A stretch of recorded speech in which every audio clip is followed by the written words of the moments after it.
All right, guys, welcome back to the Four Horsemen. We are joined by Messioso once again for our annual State of Counter-Strike episode. The annual Monday? Is that official? Is. Well, I didn't know. We've been doing State of LoL, State of Counter-Strike. Second one. Was I on last year's as well? No. No. Oh, who was it on the last one then? Jason Lake. Really? Could have been.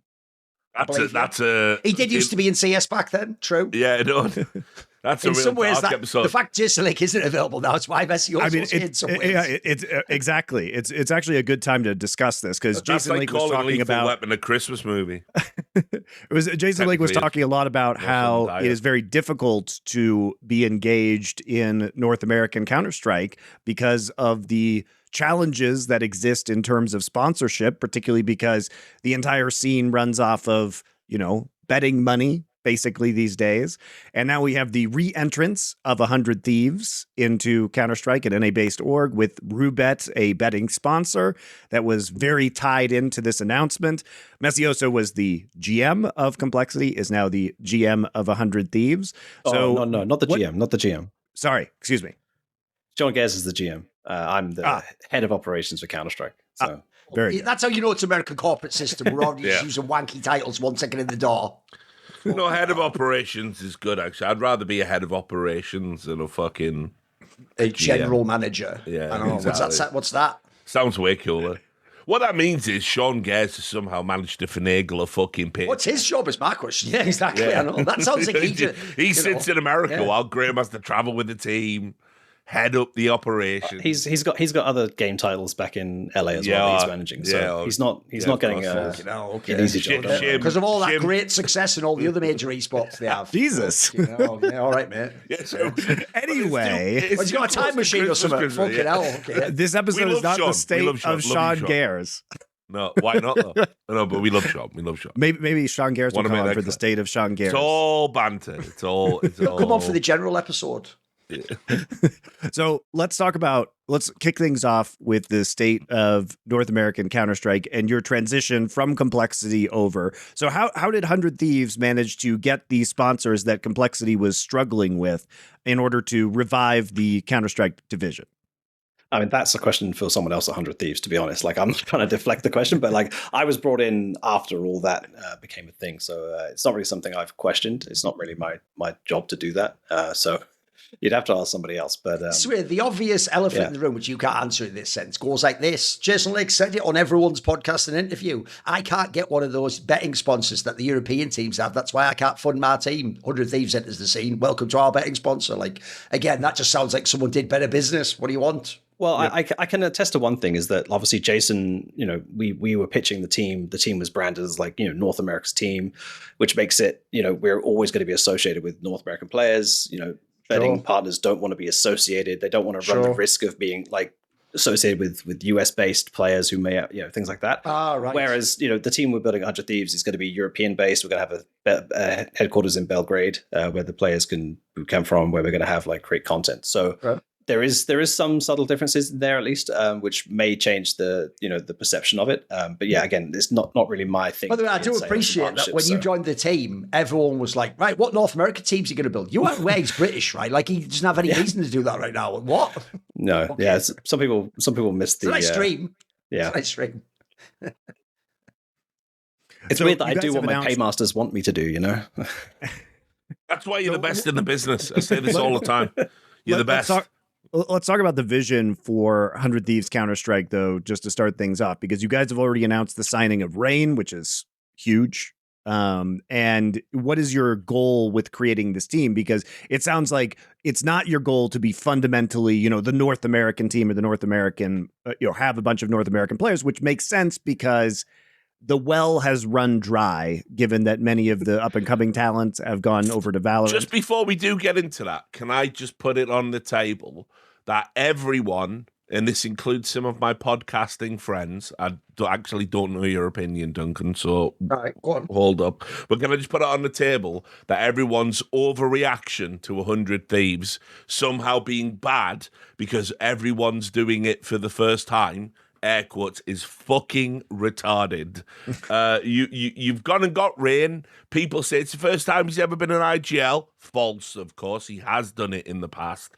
Not only that, beloved for being one of the best teammates, the most, very good temperament, very smart, very chill, never any dramas or any bullshit with him. Then it's like, oh, Glaive, he's the first-time coach. I mean, he's the fucking greatest IGL of all time. If he's incapable of coaching our entire sport is a farce. And then it's like, oh, they've got Device. Too many. That's just rumoured at the moment, but yeah, allegedly they've got. Allegedly. Okay. They are both allegedly. Yeah, come on. Obviously, they have got Device as well. Big right approval. And it's like, I mean, get it. He had a tummy ache a few times and missed some events, but like, he's in contention for like GOAT status. What are we doing with the criticism of 100 Thieves? It's the dumbest shit I've ever seen coming out of the punditry community in Counter-Strike. Everyone's like, are you on a counterpoint? No, just one second. Let me do an impression of Pimp. Yeah. There's so many people doing things for the first time. You need them all to work. Like, guys, grow the fuck up. Yeah. This is all gonna be fine. By the way, here's my counterpoint, though.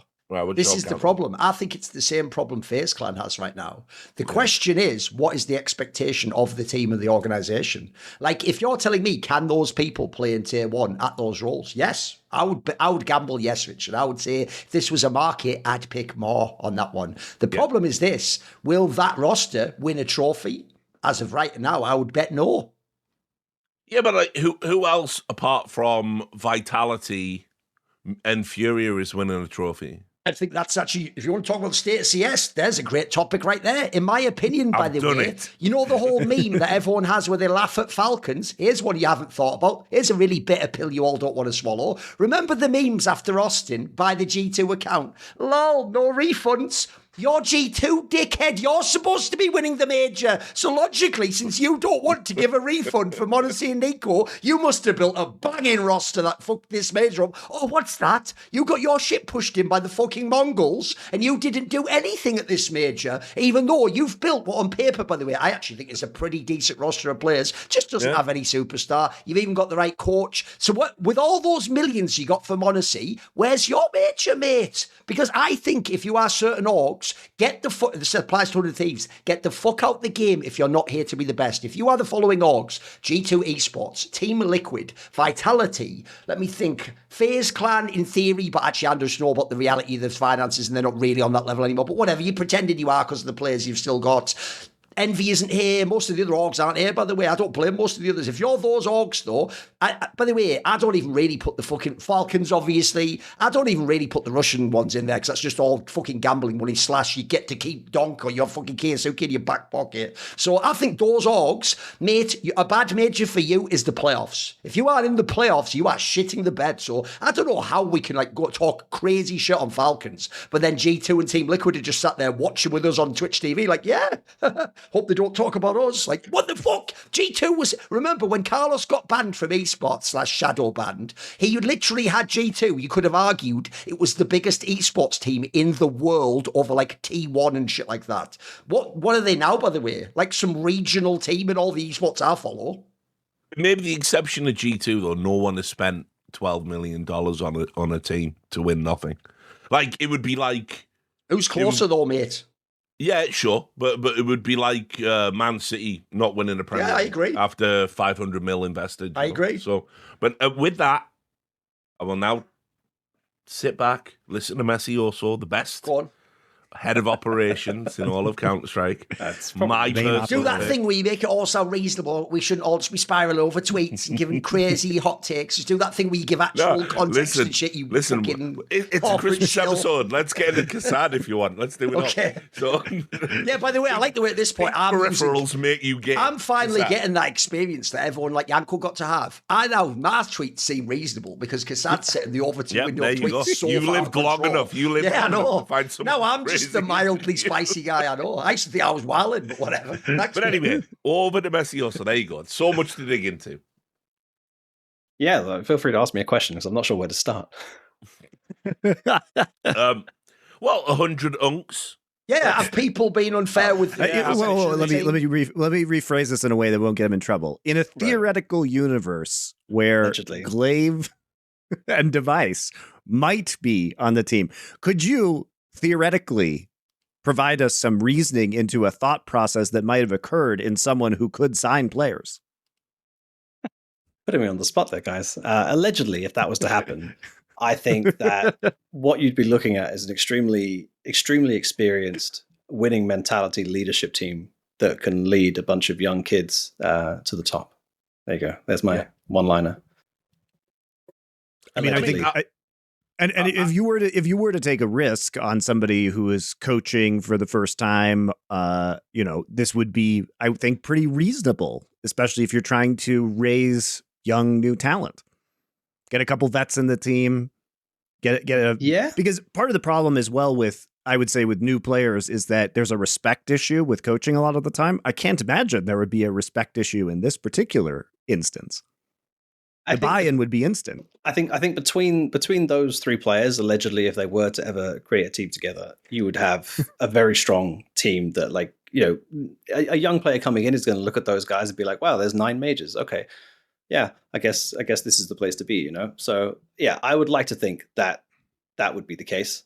But allegedly we'll have to see if that is the case. Yeah. I mean, I think as well, I what I've been very impressed with is the managerial side of things as well, because I think it's super slept on. Obviously, I've seen you on the road a lot with teams. I think you're one of the best in terms of helping prep a team for whatever they need. Like, outside of actually being an IGL and actually being a coach, I mean, you were there with complexity. And again, I don't want to give away any trade secrets, but let's just say there were players on that roster that had particular needs and, needed to be in a particular headspace to succeed. And it's like, you can't underestimate how much of a boost that actually gives teams, and I like that for a change. 100 Thieves, as far as I can tell, again, in Minecraft, in a video game with the players that may or may not be joining, but more importantly than that, they've gone for a top-down perspective. And I think that's super interesting, because a lot of the times you don't go out and get a marquee signing as your general manager. You don't do a fucking video playing chess for your fucking head of operations. You know what I mean? Like, you do that. By the way, can I just put a moratorium on all forms of media playing chess? I'm tired of movies doing it. I'm tired of we can't just use chess as the universal strategy metaphor. Like, can we come up with something better, please? What would it be? Battleships. Checkers. Battleships is technically just a guessing game, Monty. There's no strategy involved. Look. I mean, if you're promoting roulette, why not poker? Not bad, but obviously as well, I don't think Graham wanted to be sat there smoking a cigar. I mean, I had no idea what I was doing playing chess either. But we had like the game. The game we were playing was because it would imply us. He's holding all the cards. Oh yeah, maybe. True. But yeah, like just to like catch on to what you were saying, like one of the things that really like appealed to me about the Roulette the 100 Thieves Roulette project, there you go, was yeah. Well, I said the sponsor without saying the rest of it, so technically I was perfect, right? Yeah, I agree. One of the things I really liked about it was actually to have a guy like Sean to work with, because if there's, as you point out, like if there's one real big gap in my kind of like GM repertoire, so to speak, it's that I'm not a former player. I'm not a former coach. I haven't been in that environment in those positions, so I don't have that perspective of things. And like even like in the first few weeks of working with a guy like Sean, some of the things he was saying, I'm just like, yeah, like I would never have thought of that. Like I've been in and around the environment, but like not having the sort of the managerial aspect of like how you can preempt certain things and the environment you want to create from above with those perspectives in mind was really valuable to me. So like I'm learning a lot from Sean. I think Sean's learning a lot from me. I think we ultimately complement each other's skill sets really, really well. Like we sort of I've said it before, like we fill in each other's gaps, which is a really bad way to say it, but like I think we complement each other really well. So we're totally above that kind of innuendo on this podcast. I want to make that abundantly clear. I saw the smiles coming, but yeah, it's yeah, and as you say, like, you know, I think also the fact that, you know, we are building top down, we are going from sort of, I think, you know, in an ideal world, we would have liked to go coach before player, but I think with a guy like Rain, it was a too big of an opportunity to miss. At the time that we had a bit of a time frame to get him before he went to other teams, so brought him in, and then obviously the next key part is that, you know, he can work well with the coach. So the next thing will be the coach, and then we'll fill out the rest of the roster. Obviously, we want the coach to have a lot of input on that as well. So I think we're building the team the right way, and you know that means we're able to have a lot of input on the culture. We're not going to have like a pre-existing culture that we're coming into and trying to then change by having like, you know, players that are already there. Like we're coming in and we're building the whole thing ourselves, which I think is, you know, like I said, a really appealing thing. Another question for you, one that probably will put you on the spot. Obviously, we've kind of alluded to the you know, the Rube, all that stuff, but Nate Shot quite famously has said, you know, I always when they left CS, he said, I'd love to be in CS, but CS is too expensive. You can't make any money in that game. You know, he was one of the American owners that were kind of very vocal in how all of esports was broken, you know, except it's like the Riot games, essentially, and then secretly whispering, those are broken too. But that he obviously now with 100 Thieves coming back, I didn't know if you'd had any opportunity to talk to him and maybe whether or not 100 Thieves had a revised perspective or whether it simply was, we've got a sponsor now, so it's sort of justifiable to be in the biggest esport. I haven't spoken to him personally. I don't think he's operationally involved, as far as I know, with the team on a day-to-day basis. I think that's public knowledge that he's no longer like the CEO. So I don't think that's news to some people, but yeah, as far as I know, he's not operationally involved on a day-to-day basis. So I don't have the answer to that question. But yeah, I mean, I'm not going to like be around the bush. Like if you want to be at the very top of Counter-Strike and you want to compete consistently, I think you either get very lucky with a group of players who you're probably like massively underpaying comparatively to the rest of the ecosystem, and then that won't last. Eventually, you'll get picked apart and fade into obscurity again, or you're spending a lot of money and. Or you're from an obscure region where your players can't leave, but there's no reason to compete. You know, economically, you can't compete with anyone, so you're just at the top of the food chain. I think other than that, like you have to be spending like significant amount of money. And yeah, having gone through many months now of trying to lock down players, some of the numbers at the top end are what people have been rumoring for them to be in, you know, in the 30K plus range. And yeah, I mean, if you get 5 players on that money, you're spending a lot of money each year. So I think to be at that high of a level, you do have to have a very significant investment, which not every team can have. So it is what it is. It's a shame that if Nate Shot's not popping his head round the corner, because I do genuinely think whether he understands it or not, I do genuinely believe he's like made a pretty significant contribution to esports in his own way. You know, maybe not via Counter-Strike, but I mean, he was one of the first people that really pushed for, you know, streaming rights for players. And, you know, he was essentially the progenitor of what went on to become co-streaming, like years and years before we just took it as something that was acceptable. So I think he has a lot of value to offer the industry, and I actually didn't know that as an industry person. So I should clarify, like I'm based out in Denmark still, so I'm not based in LA. Yeah, so I've been in the office for like 4 days. I mean, he's not either. He's in Texas now. So yeah, I've been in the office for 4 days. So if he is popping in every other day, I may have missed him, or he may still be doing it. Like I can't speak to that, but he wasn't there the 4 days. He's not. Maybe not. He's far away. I do want to talk about you guys alluded to it earlier, but the competitive landscape and how all the teams are doing.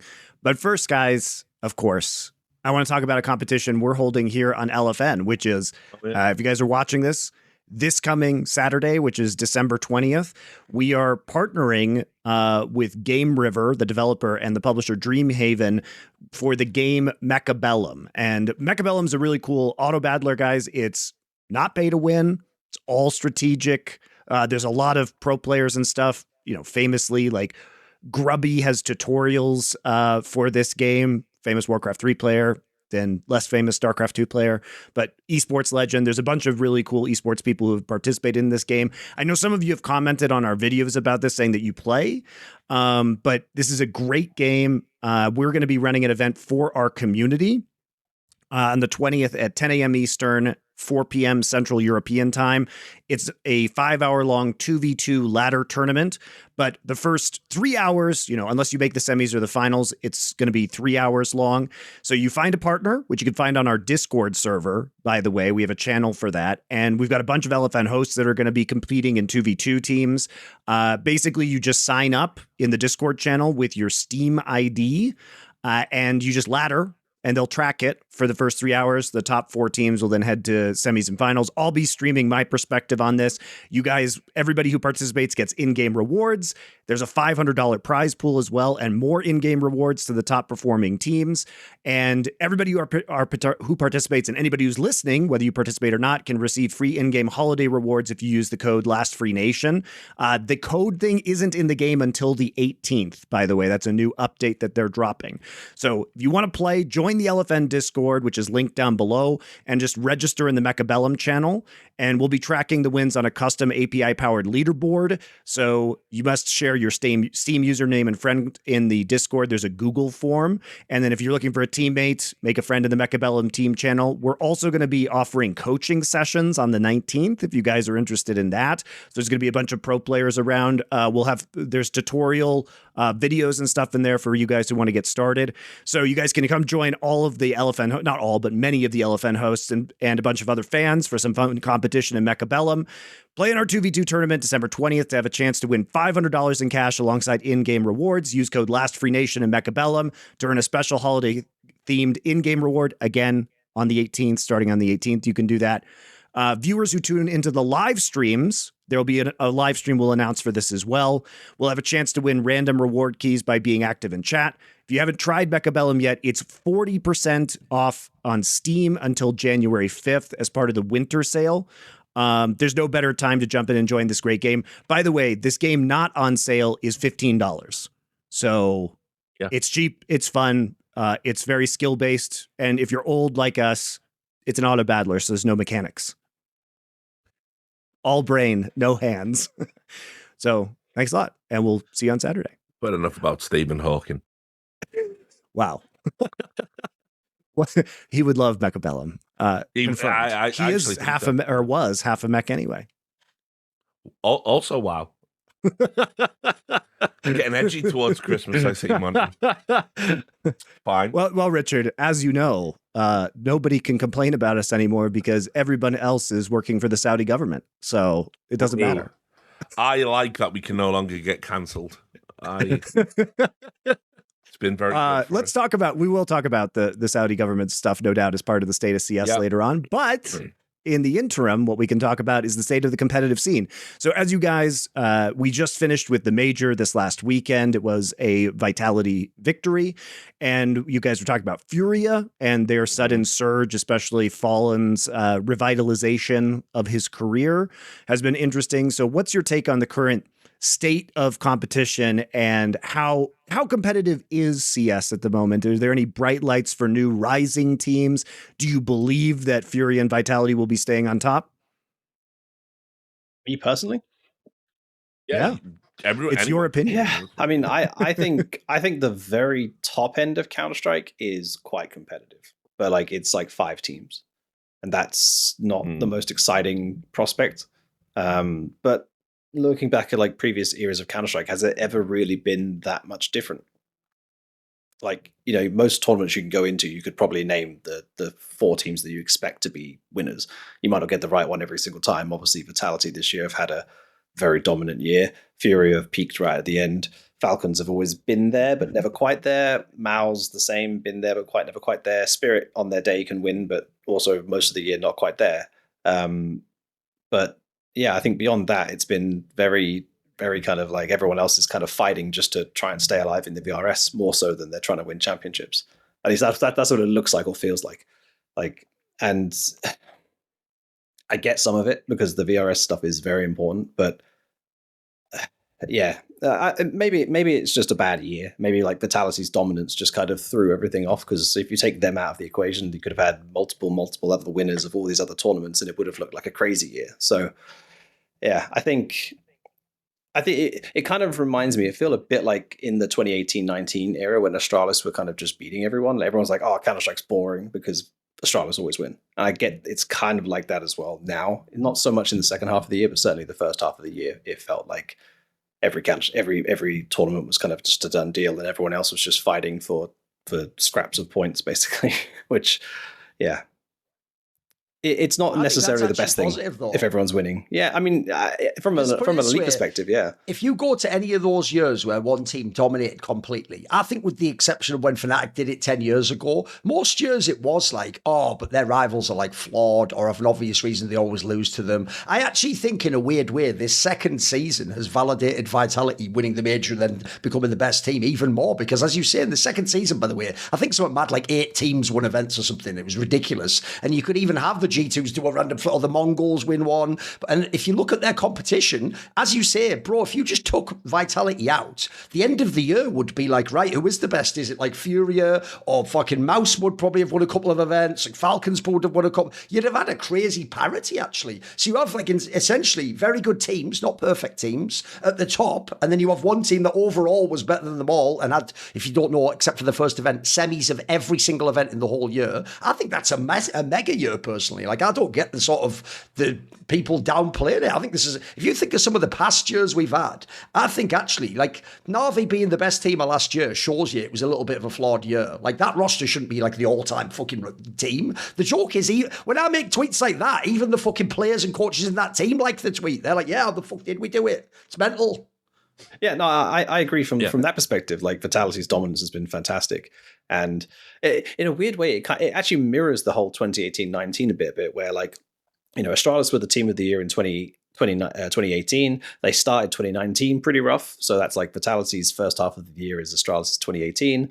Then another team rises up, and then Vitality just come and win the second major of the year anyway, just to kind of like dunk everyone, which is what Astralis did back at Starlight Berlin, right? They came in not as the favorites, and they kind of just, you know, they beat Liquid in that quarterfinal, and then they had a pretty free run to the rest of the tournament, really.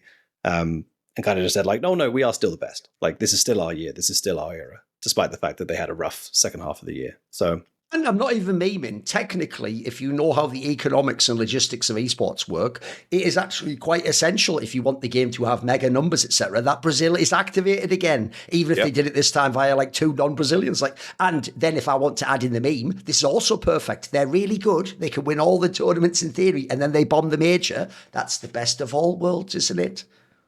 Yep. Yeah, I mean, for me personally, I think actually I've really liked this season of Counter-Strike. I was one of the guys towards the end of CS:GO. I think I was the lone voice in the room saying this is shit. You know, MR15 had become this fucking torturous fucking experience where you did say that. I was right. I mean, the best thing to come out of the CS2 era has been MR12. I know Duncan might not necessarily agree because he is, of course, a Counter-Strike purist. Me, I don't mind fucking with the format if it's going to give us a better experience. And I guess we're all going into Counter-Strike with a different idea of what a good experience is. For me, towards the end, like the last season of CS:GO, that's the least I've ever enjoyed Counter-Strike. And it kind of started in Rio with, you know, Virtus Pro winning a major, playing fucking Moneyball Counter-Strike, where the most important thing is to save and make sure your AWP has an AWP every round. And we are going to play. By the way, they didn't even beat any of the top teams. It was mental. The best team they beat was like fucking Mouse or something. It was Mouse. York, I guess. Yeah, those 2 teams. That wasn't even, it was nuts. And you know, the entire experience. I mean, the event itself was a fucking embarrassment to the sport for different reasons. But what the game had become at that point was fucking diabolical. I mean, it's the only esport I've ever truly loved until my love of Dota has kind of like started to bleed over, but like Counter-Strike, it was like I would watch, if I had insomnia, I'd turn on a game of Counter-Strike at 4 a.m. I'd watch two dog shit teams, probably match fixing, play each other. It was always something I could go to. Towards the end of CSGO that last year, nah, I could take or leave it. I only watched the big games, and even then, if it was like, my favorite team is playing Virtus Pro, nah, I'll see you tomorrow. I'm done. And so I think where we're at now, where the game has evolved to, I think teams are playing better Counter-Strike. I think we have a better depth of teams at the top end. It might only be 5, like Graham is saying, but I think the 5 are closer together than people might think. Like, yes, Vitality have dominated this year, but the emergence of Falcons and the Falcon super team, all Saudi stuff aside, is very interesting. I think G2 won a trophy this year. Obviously, they won a blast. They are better than they look on paper. They need one star player, and they're back in the mix. We also got fucking prick teased by Aurora for 12 months, only for them to win a relatively small tournament at PGL. But again, you're talking about fan base. The only teams they do shit out of the majors is the joke. Yeah, the only tournaments, I mean, like, actually, there are some otherwise than that. Yeah, of course. Yeah. And obviously with Spirit, they have the ultimate puncher's chance I have ever seen in the history of Counter-Strike, because they have the greatest, well, I mean, like, he's already the greatest player in terms of skill ceiling I've ever seen. I'm not saying he's the greatest of all time. I'm saying just in terms of raw talent. I thought we'd seen it all with Simple, and then Ziwu came along, and then I was like, well, that's never going to be beaten. And then Donk comes along, and now all of a sudden you're wondering what comes next. But I think this season has been fantastic for Counter-Strike, just from a competitive perspective. The games have been entertaining. We've been able to embrace best of 5s because of the MR12. So I mean, for me, it's day and night. I think, like, the last year of CSGO was shit. The first year of CS2 was very shaky. New game, new ideas. People didn't like the engine. But this, I think this year's been amazing. 25 is, it's right up there. I think it's one of my all-time great Counter-Strike years, actually. Like 2014 is one. 2016 is another, 2018 is another, 25 might crack the top 3. I think it's just been a very, very good year. By the way, I'll give you an angle no one ever talks about as well. The joke is, the reason the major wasn't so exciting until the playoffs is because VRS has actually worked. VRS now qualifies teams based on the season. Yeah. So the shit team, the joke is, here's why FaZe wasn't good. They were in stage 1 of the major. That means they fucked up their whole fucking season. Every good team was waiting in stage 3. Then the sort of like, could be a good team was in stage 2. And then stage 1 was like a bad RMR/a CCT. Like, that's totally fine. That means we've actually nailed the system now. You can argue at the bottom end, how do we qualify, teams 28 to 30? That's fine. Have that debate if you want. We've actually, for once in the history of Counter-Strike, fixed how you qualify to the fucking tournament. Like, It's actually got a stratification, and a parity that in theory is what people want for tournaments. Like, we don't have the shit in League of Legends where they take the 4th best Chinese team and go, you have to play the 4th best Korean team, and if you win, you get into Worlds where a team from fucking like Vietnam is waiting for you, and we pretend they've qualified because Vietnam, they're number 1 and 2, and we just pretend the world is the United Colors of Benetton. Like, CS has actually nailed a real professional circuit, like fucking golf, tennis, whatever sports you like. It's why all the people Roger Federer never had to qualify to a fucking Grand Slam. All the people calling for the RMR to come back, I just think they're so divorced from the reality of what we have. By the way. Now listen, Graham's here. Graham is like Neo in the Matrix. Yeah. No, that's what I'm saying. I'm as well. Okay. I'm saying he understands the VRS probably more than Valve themselves. It's him and Jim are the two that figured it out. Yeah, that's Agent Smith and Neo there. Yeah, exactly. But I will say, I think it's the bones of a great idea that just has it, like the MMR or whatever VRS. Point decay isn't quite fast enough. Yeah, of course. And I think it is hard for some of these teams. I mean, like Snappy was on your podcast recently. I think it was Snake and Banter. And I love Snappy, man. Great guy, super intelligent, great thoughts about the game. Very slept on IGL. Absolutely. But he understands the frustrations because it took his team, when he was on. Well, I mean, let's just with NIP. It took them so much time. Yeah. They're having to go to Fragadelphias and stuff just to get back amongst it. So I understand their frustrations, Absolutely. but I think with a few tweaks, the VRS system is one of the best things that ever happened in Counter-Strike. The RMR was a farce. It was about fluking your way to a world championship, which, look, that's great if I'm fucking watching Mighty Ducks, but I'm not. I'm watching the sport I care about, and I don't give a fuck about some dog shit team or an Ornapixel stream team or whatever it might be. I don't want them at the world championships. I literally want the top 16 or top 32 teams to be competing against each other in the same way. You would essentially craft that for a World Cup, and a lot of people have been down on VRS. I am not one of those people. I think this is way better for a circuit than anything. No, I'm with you. Like, I will use the exact example that will make people mad. Actually, even though, yes, it's something you can throw in Astralis' face, how many times they failed to qualify to majors until VRS. It's also because of VRS. Like, I don't think it's cool that Bad News Eagles isn't even a team when they're not in fucking majors, but they would fluke a major, get there, upset someone, never made a single playoff ever, by the way, just fuck someone else's tournament up, like, lol, Bird Strike, motherfucker. But as I always say, if Bird Strike goes in your engine, you can't then get on a bird and go to the location. That's shit. So just get a fucking system where the bird can't go in the engine. Whereas like Astralis, you might laugh at them. They used to fail to make it to majors where they were going like top 4 at Cologne, like right before and after. Like, that's stupid. Like, what system are we running at that point? Because what people will always mistake is this.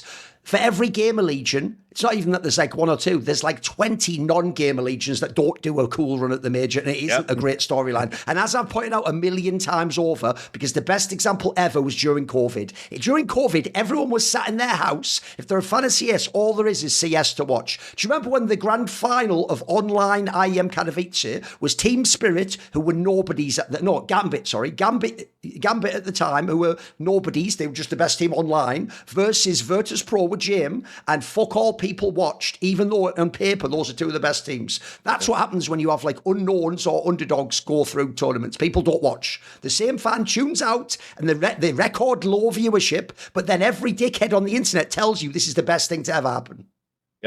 Yeah. The numbers don't lie, do they? That's why I just said earlier, even if I despise the Brazilian esports fans, you do want them fucking activated watching the tournament, mate. Even the ones that, look, I don't like that they have to have a crowd mic next to them, but I want them in the fucking arena banging all the drums and shit, the vuvuzelas or whatever. You want that? That's actually pretty good for the culture of the game. Yeah. The holidays are in full swing, guys, and so are the Grinches out there trying to steal your data and personal information. I'm sure, like me, you guys are doing a lot of online shopping, and that means if you're doing it on an unsecured wireless network, you guys could be in trouble. I don't know, maybe you're out at a coffee shop getting a nice drink and doing your holiday shopping. Well, if you're on public Wi-Fi, I would recommend using ExpressVPN so nobody is skimming your data over that network. ExpressVPN is an app that hides your IP address and reroutes 100% of your online activity through secure encrypted servers. So this will keep hackers from getting a hold of your sensitive financial data, even if you're on an unsecured public wireless network. So right now, there's 3 different plans for ExpressVPN, allowing you to customize your VPN experience.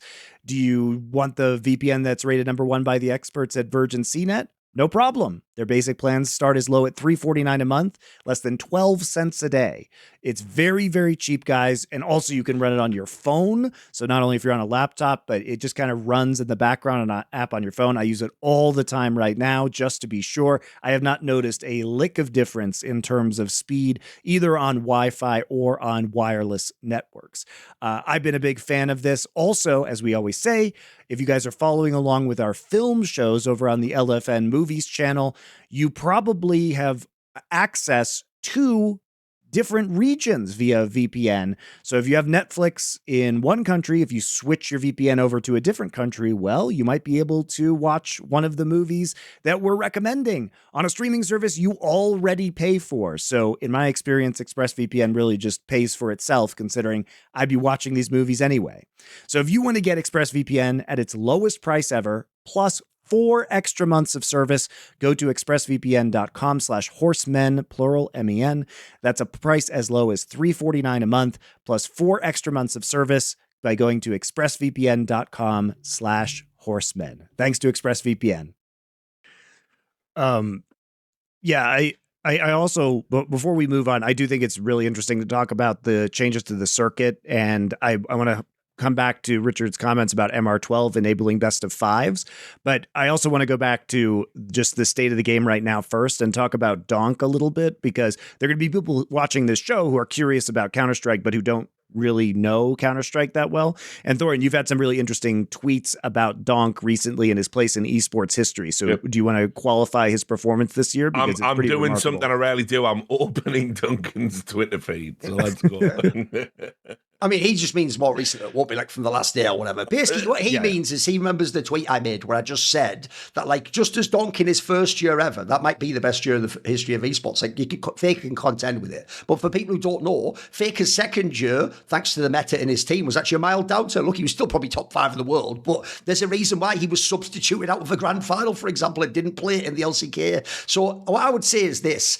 I think that the first 2 years of donk's career, remember, he's an individual playing in a team game, so you can't guarantee team success, is the best first 2 years in the history of esports by any individual player. I watched them all. I saw Fatality and Thresh and Faker and Flash and fucking Rafa and Cypher and Cooler, all of them. Every fucking player in every game you can ever think of. I don't think any person ever was legitimately the number one player for both of the first 2 years. And they almost, here's the craziest thing. If you've never seen, donk also already has like the most bonkers stats ever at the majors too. Yeah. He doesn't even do that thing where it's like, well, you know, he's a rookie, which we're all doing for everyone else. Molodor, you're allowed to have the first few years off. No, for donk, he also then sets all the records at the majors for the numbers. He's the only player I've ever seen in a team game where he could have clicked all the same buttons, and if you just built a better squad, he would win all the tournaments. So I think he's the most blameless superstar ever. And I'll say this, I actually think this is a key analogy, because in the modern day, a lot of people make sports analogies where they don't know the history of the sport and how the GOAT conversation developed. Did you know people already used to talk about, is Michael Jordan the GOAT, before he ever won the championship? And actually, as he was winning his second championship, not his sixth, was when on the broadcasts of the NBA Finals that year, you have people like Magic Johnson saying, I already think he is the greatest player ever. So the point here is donk is actually on track to potentially be like the greatest esports competitor ever. And the craziest part is this also, Monty, is traditionally in the game, even though CS2 is a little bit different, it does actually reward aggressive rifle play more, whereas CSGO was more like the not passive, but you use the AWP and you use the angles and the fact that there isn't a peek as advantage. So it's a little bit more like CT-sided as a game. True, there is differences in terms of like the styles of the game. Like, for example, someone like Monacy would probably be number one, or Zebu in CSGO, whereas donk, maybe the system helps him. But I'll just say this, there will also probably never be a player who is a GOAT contender who plays this type of a role, because in League of Legends, all the GOAT contenders are pretty much the mid laner. That's their position. So this would be like if someone did it, Monty, as like the top laner or something like that. Like, again, it could be the carry position, but the idea you're the best every game from that would be nuts. Or in Dota, if it was like the off lane or something like that, that would be bonkers if the best player ever just did that and carried the game from that. So I also think the thing about donk is he might actually be the most unique esports player ever. I actually think that's even why all these player of the year discussions are really confused, because you can't really just compare stats, because they play totally different roles in totally different styles of teams even. So in this analogy, you are doing that thing where it actually did used to happen in one of my favourite sports, hockey, when people used to compare Wayne Gretzky and fucking Mario Lemieux. They don't even play the same position. Like, what are we comparing at this point? Like, you can compare numbers, but again, aren't numbers defined by what position you play and what resources you get, the style of the team, etc.? So I'm put it this way, you know this, Monty. I despise people using hyperbole outside of jokes when it's the context of esports. I even do a giga autistic thing, which is I only use specific language language as if it was literally like I have a limited supply of it and I'm only going to put out so much like, you know, Bitcoin or diamonds into the world. So for example, I will never call a player a superstar unless he is a star among stars in the game, the literal definition of a superstar. So in my opinion, at most in the game, you probably never have more than about 5 superstars. Everyone else uses superstar to just mean star to mean you're the best player in your team. So you have players where they would tell you something mental, like that some player in FlyQuest is their superstar player or something. I won't do that because I want you to know every time I say a superstar, I mean it irrelevant of his team. That guy is like top 5 in the world. He's unbeatable, that guy. So people don't realise Donk, this isn't some slasher. I pretended to watch the game, and here's like a shit version of comparing 17 games. I've actually watched all the games, mate. I watched the VODs. I knew the players. Donk actually might just be the best player to ever play esports, which is mental because he is inexperienced and he hasn't, on certain areas, got like the game knowledge or the fucking maybe certain temperament elements that you would have if you were like 5 years in and you were the GOAT. There's the last thing to say as well. I don't think in CS has ever been a player who, when they were the rookie, could have been the GOAT. Like, that's nothing. Like, again, everyone else has like a fucking build-up. It took Simple 3 or 4 years just to not be a dickhead to his teammates. Like, Zero had to actually like figure out how to get fucking teammates to work French. Like, there's a bunch of things have to happen usually. So what is it, Messioso, about Donk's skill set that you think makes him extraordinary compared to other CS players? I mean, I don't know about the skill set. That's not really my area of expertise, right? Like, the previous before, like the whole playing thing. Like, I get other people to do the eye test for me because that's oh, my please, thing, right? You've been watching CS for a long time. Yeah, I've been watching for me, it's the level of consistency that just astonishes me because the roles he plays are not roles where most players are no, the player who plays his position is even in this conversation for Player of the Year, bro. Yeah, no one else. Everyone else tends to be like a little bit safer. You know, the numbers. Donk he just makes something out of nothing in positions where other players struggle to make something every single round. He makes it every single round and then does a little bit extra. Is the best way I can describe like watching him. Like, I remember we played them a fair bit back in 2024 when we had Elige, and obviously like Elige plays like kind of the opposite role to him on every single map, right? So we looked a lot at Donk there during that, and it was just like, how does this guy get so much value out of every single round, and like consistently? And by the way, you said opposite, but you just mean he plays like the comparative role in that. Yeah. So if you're playing Ancient, like, you know, Donk's going out elbow on T side, and he's just playing mid on CT side. Like, that's the kind of like heads up matchup I'm sort of like saying there, which is why we watched him a lot. It's like, you know, how can we counter this guy, right? If we can kill Donk, we might stand a chance at winning the game. So we obviously watch that a lot, and just again, it's consistency for me. He doesn't necessarily. I mean, he does do like incredibly impressive things, but it's the fact that he does like the basics every time. He does a little bit extra every time, and he just gets so much out of every single round. Where other players would be like, they'll have like a Donk round every like 3 rounds, and he gets it every round almost. And that to me is like why he gets so much value. Is just the consistency of round to round to round.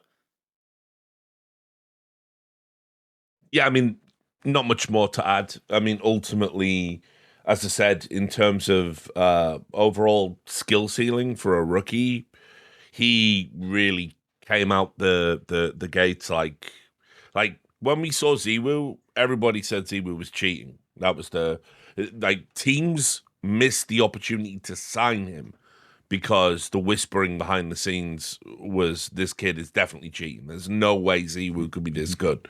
So I don't even know what the fuck people were saying about Donk, you know, when he was 15, 16, breaking through and making prime Ziwu look, you know, very ordinary. But I'll just say, look, the reason why I don't have, I mean, like, put it this way, the reason why he won't ever like top somebody like a fucking Get Right or a Forest or a Neo or any of that stuff is unfortunately his media output fucking stinks. I waited until he was 18 before I judged him on this, but his interviews are fucking whack. Like, there was one tournament where he was like, he like was the MVP of the tournament, and he was like, they didn't win it, Spirit didn't win it, but he was the MVP and clearly above everybody else there. And he was like, I was thinking about retiring. Fuck off.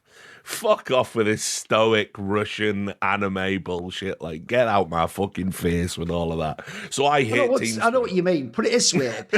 I actually think he's just doing the Gen Z thing where he thinks he's aura farming, right? But what he doesn't realise is that's going to play really badly in history when people don't know the context. So I'll give you an example. He made a statement this year where, as usual, me just making a point made everyone lose their mind. He just did an interview about like a month ago where he just said, because obviously the contention is it Donk or Zimu for Player of the Year? So in the interview, he just said, I'm fine being the number 2 player. So I was like, that's a loser's mindset, which doesn't, you notice, mean Donk is a loser.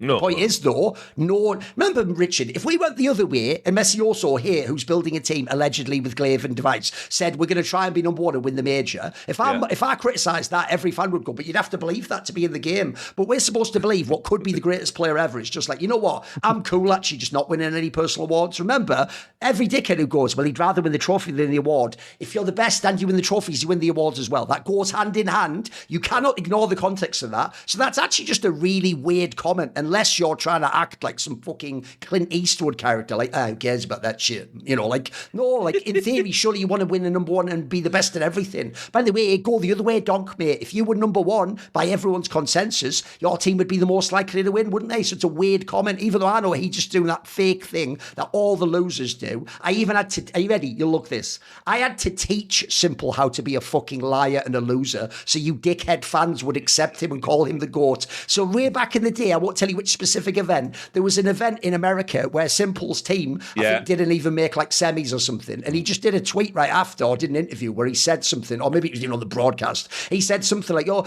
even though he'd done like, you know, plus 30 in the fucking series. He had like 40 kills in regulation. He had some I know exactly what you're talking about. So basically, he just said in the interview something like, well, I could have played better and done more myself. So I just met him at the after party. Again, I won't say which event to keep it private. He won't mind I say this. I met him at the after party and I just get him one-on-one and I go, mate, you do know you like easily were the best player. It wasn't actually really your fault. Yeah, you could probably improve 1%, but like, really, this fucking dickhead let you down. What were they doing with that call? And he just looked at me in that inimitable, simple manner with that shit-eating grin and just went, I know. Like fucking Han Solo or something, mate. So understand, Donk, that better be fake, mate. Because if that's real, I don't believe it's real. All of you, by the way, I don't even believe that shit of like, Zimu doesn't care about the awards either. He just wants his team to win. Bullshit. I don't believe it. I don't believe any great player thinks that way. No, and look, it's like, unfortunately, it just seems to be baked into team spirit in some way. Because, you know, and like, put it this way, the analog, the contrast is, you know, remember when Kyosuke like had a bit of a fucking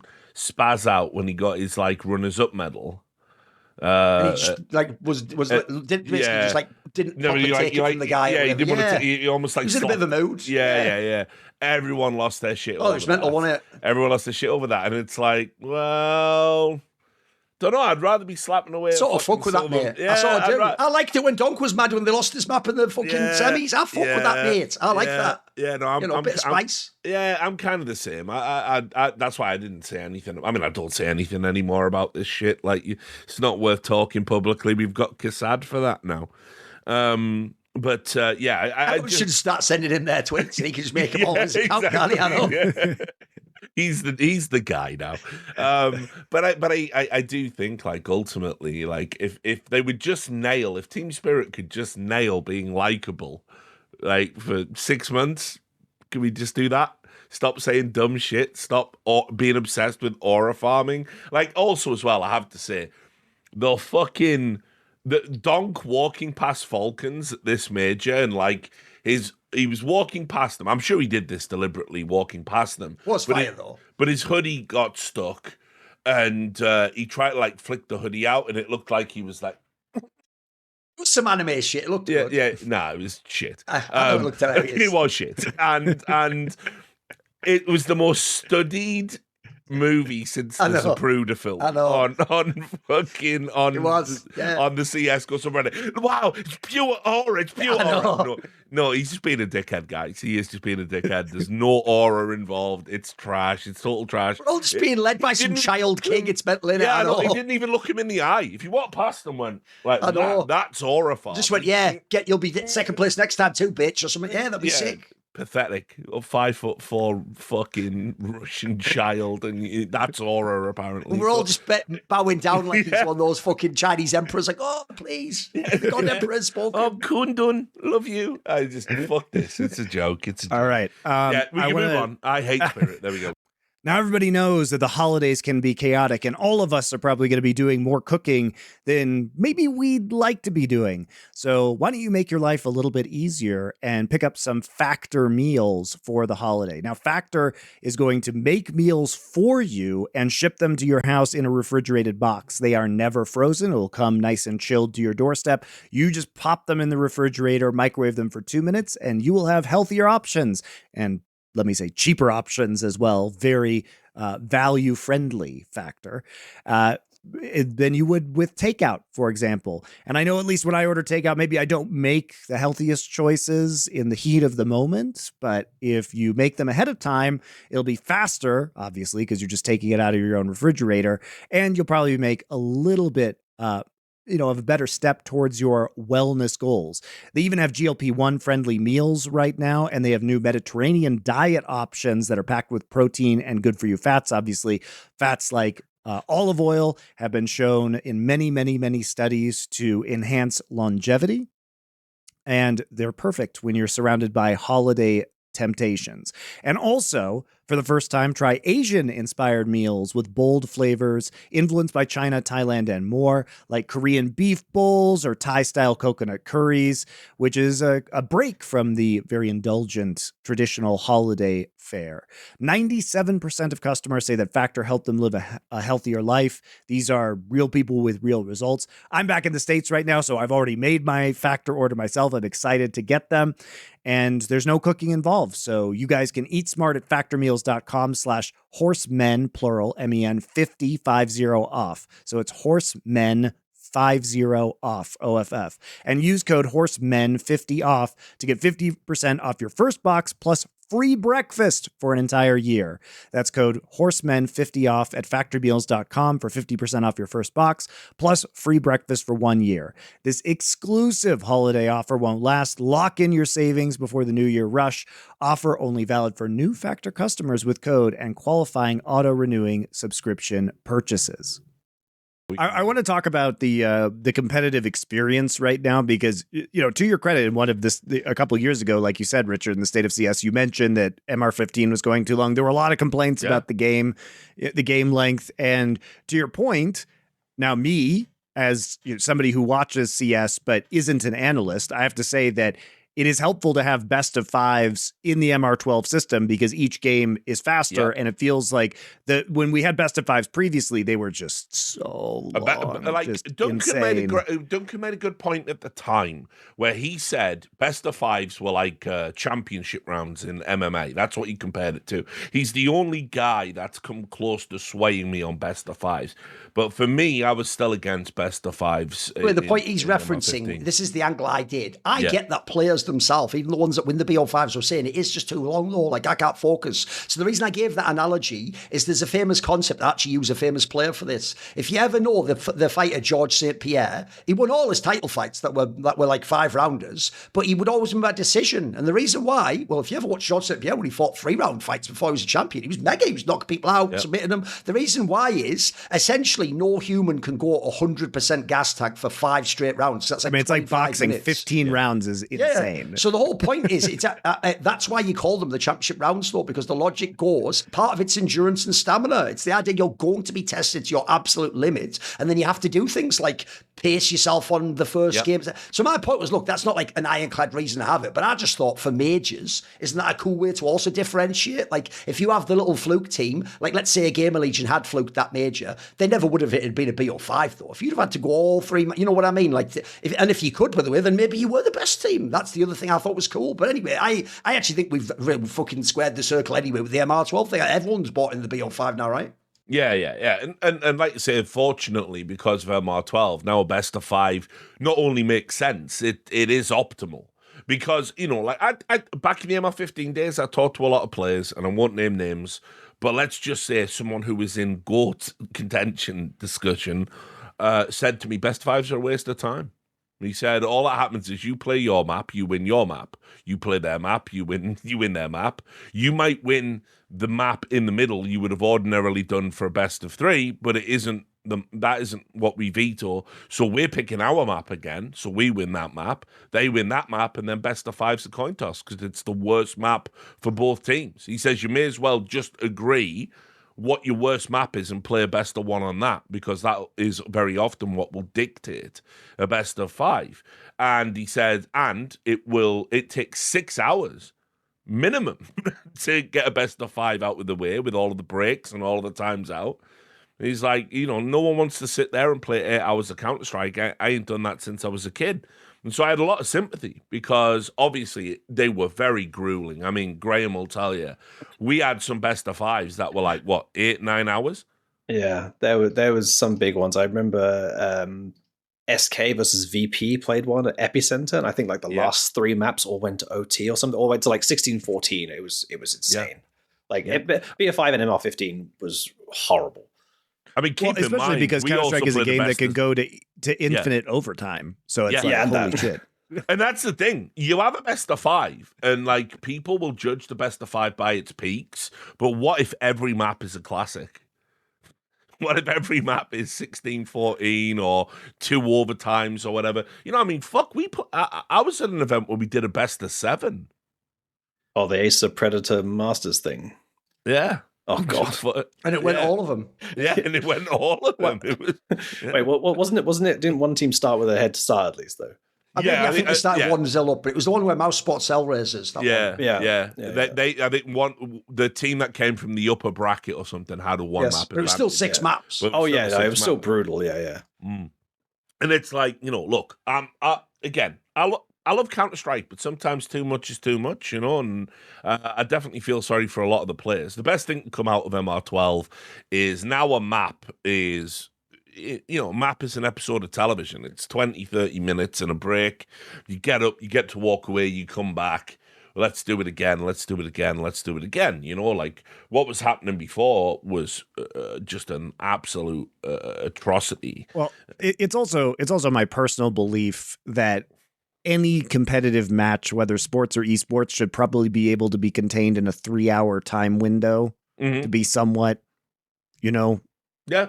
Yeah, the problem with that one is, 1, that would not apply to any Super Bowl ever held.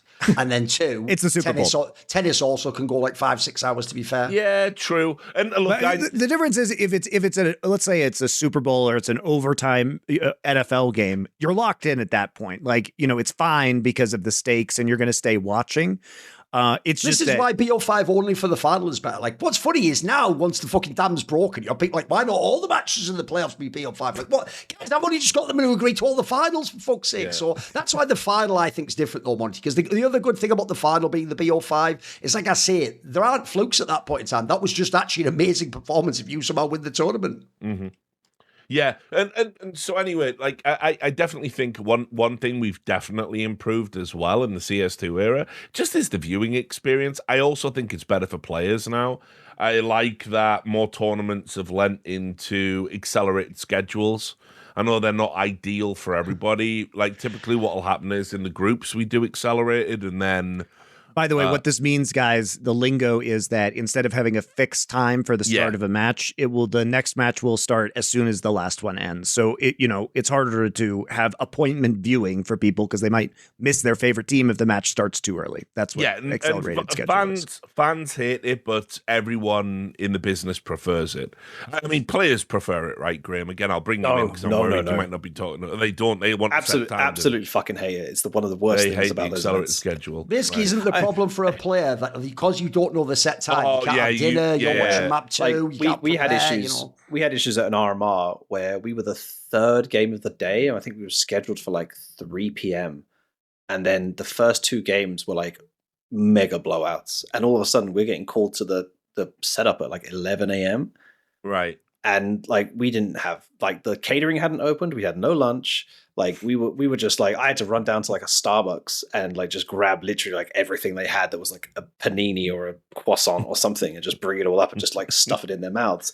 Like it was really like they're very hard to plan your day around, which makes it very hard to have a good level of performance at, which ultimately, yes, it's an entertainment business and we want viewership and we want people to get games, and any downtime that isn't in-game time is wasted time, not wasted time, but it's lower viewership, lower value, so to speak. So it's funny because I talk to a lot of IGLs, I guess more IGLs than just regular dudes, and the IGLs that I've talked to seem to prefer it because it's like, if they get in and out, if you get a quick day, you have more time to do prep.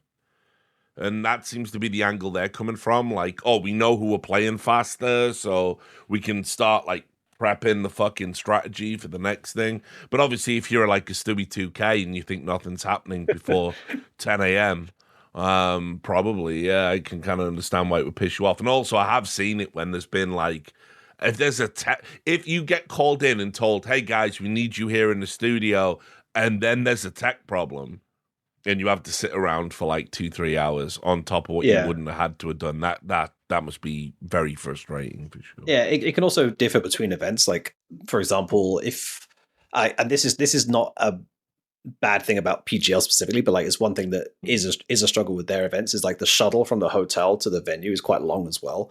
So they have to account for that plus traffic. So sometimes you get there, they want you there for the start of the second map, because if the second map goes 2-0, then you're playing. That's fine, I get that. But then because you have to be there for the start of the second map, you have to leave 45 minutes before that happens. So then you have to leave at the start of the first map, and then it goes to a full 3 mapper with OTs, and you're sitting at the venue for 3.5 hours, and you're just Jesus, it's and you can't warm up. There's no internet. You're just stuck there basically. So it's more prevalent at an event like that than, for example, they didn't do it, but the old ESL Pro League events, when it was everything was contained within the same hotel, for example, where we can go chill, we can go sit in the practice room and wait. We don't have to be sat at a desk in a sort of isolated area. So some of it's event to event, and again, I don't want to say that as a negative to PGL events, because it happens at other events too. That's just the best example I can give, off the top of my head. Us motherfuckers, talent, we love an accelerated schedule. When I was working as an admin, I was like, fuck it. And every single time, whoever wins the first map, they win the second map. Let's just get this rolling on. I just want to go. I don't have favorites except for the person who wins the first map.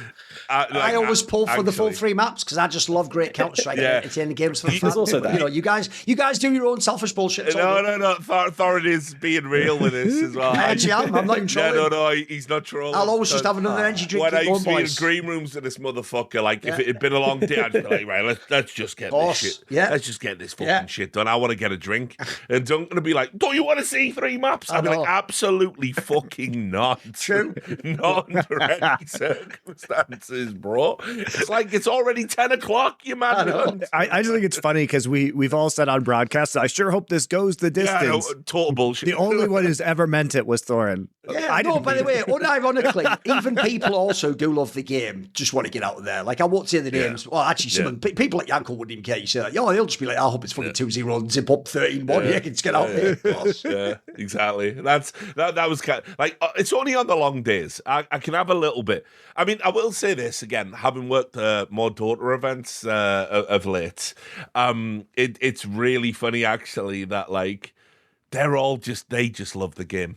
Their talent pool. Nobody wants a quick 2-0. Everybody wants epic games and stuff. And so I'll be sat there and someone will go, fucking hell, I hope this goes all the way. Their maps are fucking, one game is 60 minutes, 70 minutes, 80 minutes. You know what I mean? And I'm just sat there. Yeah, me too, guys. I'm trying to get in and get out, man. It's just a day's work. You know what I mean? The game is almost happening in the background. You know what I mean? When you work in an event. If you guys are gearing up for the holidays and need some gifts, I would strongly recommend, of course, a Ridge wallet. This is mine right here. As you guys can see, it's made out of, I got one of the carbon fiber ones. There you go. Got one of the carbon fiber ones. If you guys have an old leather wallet that's super thick and falling apart, now is an excellent time to upgrade for life. See, mine has about 6 cards in it right now. It is super thin. I have the money strap on the back in case I need to carry cash, but you just pop out your cards and grab whatever you want. Carry your driver's license, ID, debit cards, credit cards, whatever you want right here in this Ridge wallet. So, nice thing about Ridge wallet is that it has over 100,000 5-star reviews, and they have a lifetime warranty on the wallet. So you don't have to worry about getting another one ever again. If it happens to get damaged, I don't even know how you would damage carbon fiber and metal, but if you are that talented, they will go ahead and fix it up for you. So there is the Ridge 2.0, which has just come out. And they've been perfecting this wallet for 12 years. It's 10% lighter than the old model, and they made it more modular with improved cash straps, money clips, and the AirTag attachments. And they have improved surface design with tonal logos and matching plated cash straps. So they also have over 50 colors. They have NFL, MLB, or collegiate team branding. If that's your jam, you can rep your favorite team on your Ridge wallet, and it's their biggest sale of the year right now. For a limited time, Ridge is having their huge holiday sale. Head to ridge.com to get up to 40% off your order. This is by far the biggest discount they've given all year. That's ridge.com for up to 40% off your order during their biggest sale of the year. After you purchase, they will ask you where you heard about them. Please support our show and tell them we sent you, the 4 Horsemen. Please tell them that. Thanks a lot, and hopefully you and your loved ones will get some new wallets this holiday season. I want to talk about double elim. Because, cool. Richard and Messioso won't know this probably, but I went on the annual tirade about no double limit worlds in League of Legends and how shit it is. And you will be surprised to know that one of the primary arguments that people made against me is the following. No one has ever complained about a CS major not being double elimination. I mean, that's just not true, but of course it's not. But it's just like, way, I was saying that probably when I do my Twitch and I do like a 5-minute Q&A session it's probably one of the most asked questions ever. Not only now but past major, would this team have won? People love to speculate that one. Yeah. So on top of that, we had the adjustment to the 3rd round of Swiss to start the major, which I find personally to be abhorrent, because the major should just be like, why do we have to keep adding teams to the major is my primary question. The major is for the best teams.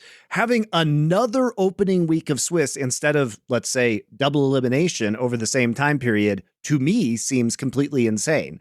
Shouldn't the major be the celebration, especially with the institution of VRS, which is the regional ranking system, which is a system in theory that I quite like. We have the entire 6 months before the major for teams to prove that they should be there. Why? It's going to bum you up, bro. It's just about the black pill. No, it's worse than that. It's the whole thing again of let's have upsets and aren't they exciting? Like before the last major, the Austin major, there was a massive scandal where the joke is this ended up having a hilarious outcome. So I'll say the first part first. There was a team that's basically, I believe it was like Argentinian or something called Bestia, and they were supposed to be the last team to make it. And then because they actually had a scenario where, as far as I know, they themselves had fucked up and they had players who had eligibility issues getting an American visa, and they got them the wrong visas anyway. They didn't get the right ones to enter. So because they couldn't get the visas and they fucked up themselves, they made a big scandal about this idea. And when I explain how they phrased it, you will understand the entire problem. That we earned this spot for the major and we deserve it. And it's going to bring attention to our part of the world. And basically, the team that replaced them, by the way, was a team called Legacy, who in the second season actually went on to be really fucking good and we're kind of like mixing it up, etc. But basically, even though you're talking about who was the last team to go, a team that, by the way, is never going to have any impact on the major. They're not going to make any deep run. That is in itself is a very popular thread of like narrative with fans, because it's the idea, which I have always hated in esports, of what if I was secretly good and I could enter the qualifier? And it happened. It was like the movie The Wizard from 1984 or whatever. I actually won it. And would you believe it? I was sick all along. Oh my God, I just beat fucking donk. I'm going to win the major. Like, So sadly, appealing to the biggest fucking losers of all time is why people want the first stage, bro. They want to believe that when you go there, you actually could make the miracle run. Even though, as you're saying, Monty, yeah, but what am I trading in that like trade meme? I am trading like the super elite status of the major, because they're right and wrong. It should be a really big deal to qualify to the major, but it isn't if you look at stage one. And also, lastly, I'll throw this in there, just to really trigger everyone as usual. You know why it's also not that prestigious to make it to the major? Bro, am I missing something? What did the Huns do during the whole season? What did Chinggis Warriors do? They just come from a shit region. That's why they get to go to the major for free. They get to go to the major, and then we used to all turn around and laugh in Astralis' face like, yeah, you can't qualify to a major. There was even a stat, I'll bring up the usual anti-fallen agenda here. You know when they do those stats, all those shit accounts that do like, this is the amount of majors someone's been to. Fallen had the most majors. That's crazy, guys. It's almost like he was playing in that America's RMR where fucking Graham would have 4 planks of wood in a liege, and he used to qualify half the time. Like, who's he playing against? Who was he fucking playing against? You do know, as slanderous. Virtus Pro were the reigning major champions and didn't make it to the Blast Major. Do you know why? Because they lost the series to FaZe Clan, like the fucking like 4th best team in the world or something in the elimination game. In that America's RMR, you're playing like a random like a fucking random Dota 2 matchmaking game of South Americans or like just another NA team. Like it's actually mental how bad this slot thing is. So unfortunately, fans still want that shit of like, it's American Idol, bro. It's fucking Britain's Got Talent. It's like, maybe there is someone out there who's sick. Meanwhile, it's like, yeah, there is someone who's sick. They're in the other room, you dickhead. They're the 20th best team in the world. Can they just play the major? Can we kick out the 38th best team and actually have them not play at the major and then go like, now, OG, you get on the same level as Chinggis Warrior. Shut the fuck up. Like, what are we even doing at this point in time? Yeah. And by the way, you'll never win that one, Monty. I'll tell you why. You know it, mate. The motherfucking World Cup. Same in the World Cup, right? Do you think if like Iran tries to qualify to the World Cup, they play England? No. England might actually play a good team sometime that could beat them. Some teams from certain regions just play like bonkers fucking qualifiers. Unfortunately, fans really do want it to be some riot shit of like, we can't put our finger on the scale. What if everyone's equally good all around the world? It's like, I'm not aware of a single sport. At the end of the day, at the end of the day, Duncan, Riot's right, because they created a circuit where teams couldn't compete against each other regularly, so there actually is no way. Who can know? Maybe the joke is in CS, though. We do know that. Don't you remember Taipei Assassins from 2012, 13 years ago? By the way, do you want to know something you'll love, Monty? I even had to say this to my guest, or my co-host on the recent Summoning Insight, when he was talking about the fact that I essentially, if one of Knight, the really brilliant Chinese mid laners teams had won, well, I would say, Monty, that would be historic because a Chinese mid laner won Worlds. The co-host on my show, this is how you know he's nailed living in the Riot Soviet system. He said there hasn't been a non-Korean winner as mid lane since season 2. Now, the way he said that, I was like, fucking hell, mate, you've been before that fucking Stasi board, haven't you? You made it, mate. How'd you do that? People don't realise a player from Taipei won it, didn't he? So, yeah. Yeah, I mean, famous Chinese player toys.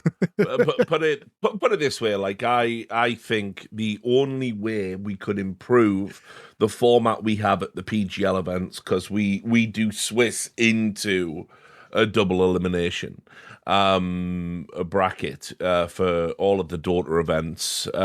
I think the only way you can really improve that format might be, I mean, you can maybe make an argument to get rid of the Swiss aspect of it, because it does drag the tournament out a little bit, and just have a straight seeding into a double elim. But is there a reason why everybody in CS uses Swiss instead of just seeding via VRS into GSL groups? Because like that seems thing to do. I can't speak for the thought process from tournament organizers. I just think the when you're doing a Swiss system, it's really about the metric of success that has changed, because it's not so much about peak viewership, it's about hours watched now. And unfortunately, you do need to have more games to get more hours.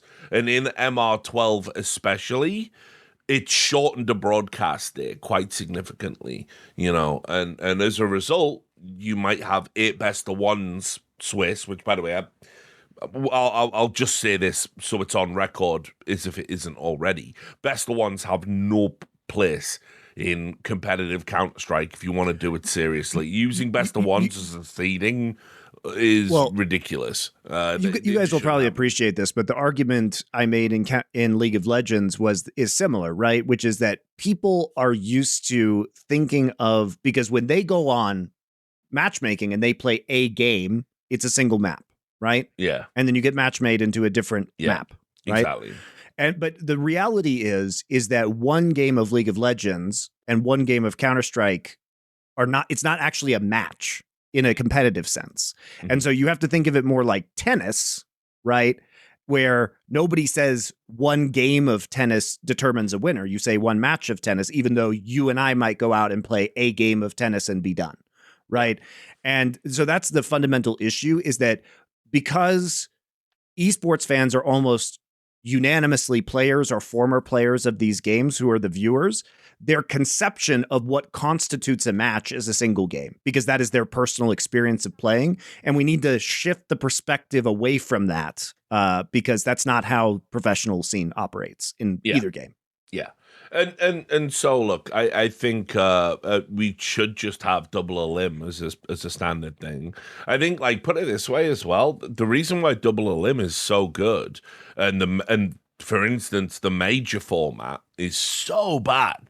And again, this is where I can bring Graham in, because Graham's the guy dealing with this type of shit.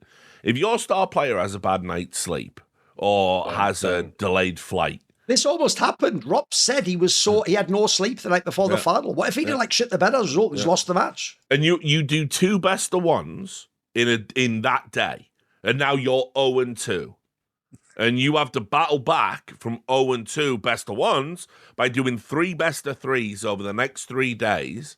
And you've got to win them all. And the problem with the best of 3 is just, you know, it's what makes them the optimal ways. Yeah, you might win your map, you might lose your opponent's map, and then you're in a suboptimal pick. You know, so obviously anything can happen when you're playing at the elite level. And your entire tournament, your ability to win a world championship shouldn't be predicated on a delayed flight or a fucking sniffle. And so again, I'll let Graham go off here, because obviously his career has been impacted by this stuff, frankly. Yeah, I mean, like the whole double best of one on the first day, like I've always been very vocal about that being utter shit. Like, yeah, 2 BO1s and your tournament life is like on the thin threads is just horrible. Like I will always be, because it's BO1s, or because you're trying to prep for 2 different opponents on the same day. Well, I think the second one is after the first one. Yeah, the maddest part. Yeah, I think the craziest thing is, like, yeah. So, you know, you play for a BO1, and a BO1's a BO1. Like I think in MR12, like, you could lose 2 pistol rounds and you could just be up against the wall, and it's just horrible. But then the second part is, I think I recently responded to you, Duncan, about like a tweet about this, where it's like, sometimes you find out the second opponent and you have to be like sat down, like ready to play that match in like half an hour. There was a story basically where 3D Max, and by the way, I think this is even part of it, mate, if you know the way the events work, little minnow team, not a giant org, they played a match basically, Monty, and then were told by the tournament organizer, why are you sitting around here? You could just go back to the hotel and chill for a few hours. They go back to the hotel on a shuttle, arrive in the lobby, someone goes, what are you doing here? You have to get back to the event right now. So they go back and they didn't even have prep time for the game. They just get there, play the game and lose. But even without that, like, that's the major. Even without that, like, I think like Austin, the groups was taking place in the hotel where we were all at. And even then, like, the teams who found out they were in the first match basically got told, hey, your first opponent is this, please make your way down to the thing for setup. You're playing in 45 minutes or an hour. And it's like, you can't really play under those conditions, like not to the best of your abilities, at least. And like, yeah, as you say, like if one guy's had a bad day, you know, you can lose 2 matches in a day and you could just be completely out of luck. So like that thing is one thing. I just want to touch back on the Swiss aspect for you guys, because one thing I think I'm going to drag it back to VRS because I can. Please. Swiss is more matches. You're guaranteed to play 3 matches, so you have more opportunities to win, and every match you play is an opportunity to win points. So a 16-team Swiss is 33 matches, 16-team double elim across 4 groups is 20 matches. So there's 13 extra matches guaranteed. I think one of the reasons that Swiss was like pretty heavily leaned upon in the early on is like in theory, it self-seeds, right? Like if you have bad seeding, it can help fix the seeding. because the teams aren't locked into a certain group where like three teams from this group but had bad seeding. I mean, I think back to I think I drew it out of a hat. Cologne 2016, we had SK, Fnatic, the French G2 who was on the up, and FaZe Clan. And FaZe Clan got drawn into the same group because of essentially bad seeding. Basically, three favorites were in one group. Yeah. Yes. And then you look at some of the other groups and you say like, Jesus Christ, like these all four of these teams would beat the third best team in that group and be second in that group. So yeah, Swiss came in after that major. The next major was Atlanta. It had Swiss. And I think some of that was to fix essentially problems with the seeding system. But in theory, VRS solves a lot of the seeding issues. So we don't need to have that anymore. Right? Like if you have proper seeding, the groups can be seeded properly. Just to add to this point, Graham, we're not doing it properly because we do this thing now where it's like 1 plays 9 and 9 plays 16. Yeah, I've had that explained to me 100 times, and I still don't understand it. Yeah, I think I'm responsible for that. So, oh, okay. Explain it. So what happened? So there's a thread on Twitter. I think I was replying to Tommy about it actually. Right. Basically, the issue is that if you do 1 versus 16, 2 versus 15, 3 versus 14, the sort of standard single elimination bracket system, assume every single higher seed wins their matches throughout the whole bracket. When you get down to those 2-2 matches, it's like 6v8, 7v11, and 8v12 or something. So there's a situation where like the top 8 teams cannot qualify if every single higher seeded team wins. Whereas because the issue is that because the first matchups in that bracket is 8v9 and 7v10. So like they can't repeat. Those are the matches that you would need at the end of the bracket, assuming every single higher seed team wins. So if you want to say like to perfect Swiss in a way where, I mean, it is an arbitrary thing that you can't repeat the opponent role. Yeah, So like there maybe were other ways to fix it. That's even another part people don't realise, by the way. Since in theory you can't meet the same opponent, you can actually make the argument, because I've seen this quite a lot of times in the LOL competition, that if you're like a medium seed, you should want to meet the top team really early in the BO1, then they can't face you in the BO3. Correct. Yeah. That's technically advantage. Yeah. Definitely, and people don't really consider it because they just look at the calculators that do the Swiss. But like that's actually happened a few times where like a team has almost been saved from like the death matchup in the 2-2 game because they already played them. Yes. So then they got really easy. Actually, both teams end up with easier opponents because of that. Which, I mean, yeah, it is true to the system, and it has it's what we've always done. But you could question if that's necessary or not. But yeah, I mean, I haven't looked into it too much, but I know there's been a few times where I was like, oh, we should be playing this team, or like they should be playing them. And I'm like, oh, wait, they're not. Oh, because they've already played. Right. Yeah, they played in a BO1 3 days ago. Cool. Right. No problem. We'll move on. Yeah, I mean, I don't know how I feel about that. I do feel quite strongly that the reward for coming into a tournament as number 1 is you should always play the bottom seed, whether it's 32, 16, whatever it is. The artificiality of having the 1-9-9, 16 thing never, even if it does result in a better bracket, like long term, I'm shit with numbers, mate. I mean, I can't do basic math. But like even if it does work out in a better bracket, it feels wrong. I think your reward for being 1 is you should always play the worst team. And I don't give a fuck if it's a blowout. I'm not here for that. Like seedings for me, like a lot of people talk about fairness. I know you don't, Grim. This isn't you, but like I've had to explain this multiple times to people like Counter-Strike fans, and they go, "Well, it's not fair if the worst team has to play the best team in the world." It's like, no, it is exactly fair. It is exactly right. If you're the worst team at the tournament, you should have the hardest route through. That is what seeding is designed to do. Now we can get rid of seed. I mean, if you don't believe there should be any kind of seeding, why not just do it fucking random? Why not have, 1 could play 2, 4 could play 8. Isn't the World Cup actually like that? Don't they have something? Isn't the World Cup random? Am I wrong? It's not random. It's pure random. It's like, there's like clusters. So you take a ball from like an S tier and then you definitely can still make the group of death though, right? Yeah. Oh, sure. Absolutely. It happens quite a bit. Because, there are teams that are in this tier that could beat half the teams in this tier. You know what I mean? So when you pick a ball out of there, you put your ST, your AT, your BT. Plus, there's like regionality in the World Cup as well. They do this thing where it's like you've got the CONCACAF and the African teams and all that stuff. But anyway, I mean, we don't have to worry about that. What essentially what we've got is the potential to create like just a really good system, which is we have a group stage, pure seedings, best of 3. Which we could totally do. We have 3 days off. I mean, the major felt so fucking long this time around. Yeah. Like, and the first week didn't feel. And by the way, Vitality didn't play for like 2 weeks or something, so they're in stage 3. We just sat there watching the tournament with us. Yeah. And also, I think it gives an advantage in a weird way, that shouldn't exist. I think if you start on week 1, and you play and you go through, and then you go into week 2 and you play and you go through, and then we drop the theoretically better team. I think this is what happened. Yeah, FaZe in the opener beat Vitality, bro. Yeah, exactly. Because Vitality sat for 2 weeks playing fucking scrims in the hotel or whatever. FaZe was playing real matches. I think that's real. Yeah. And that's an advantage that shouldn't happen either. So we've got to compress and condense what we've got. Like the thought process in making the major the way we've done it by extending the teams was to enable more people to get sticker money. Which, by the way, again, Graham will tell you about this. This is a diminishing return anyway.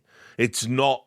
If you're in that bottom pool of teams, the money you make off the sticker money, it's not game-changing. It might enable you to break even for running a team for a year, and honestly, probably not. And so that's fine. It's nice that we did that, but then what we didn't do is essentially condense the tournament in a way that makes more sense, and so we've ended up with a bloated, overly long competition that doesn't satisfy anybody, because best of ones, we get rid of the RMR because they're too random. Then we do best of ones at the World Cup, the World Finals. What's the point? That level of variance is unacceptable. And then we have days off, dragging the tournament out, where if we didn't just take that day off, we could have best of 3s. And then we don't do a pure seeding, and we don't do double elim. It's like, but everyone's like jerking off because we got best of 5 final. Wicked guys, yeah. There's about 10 things I would fix with the major format at the expense of a best of 5 final. Like, I'd rather have a best of 3, but no best of, I'd rather have a best of 3 final and no best of 1s, right? So it's, unfortunately, our format at the majors still stinks.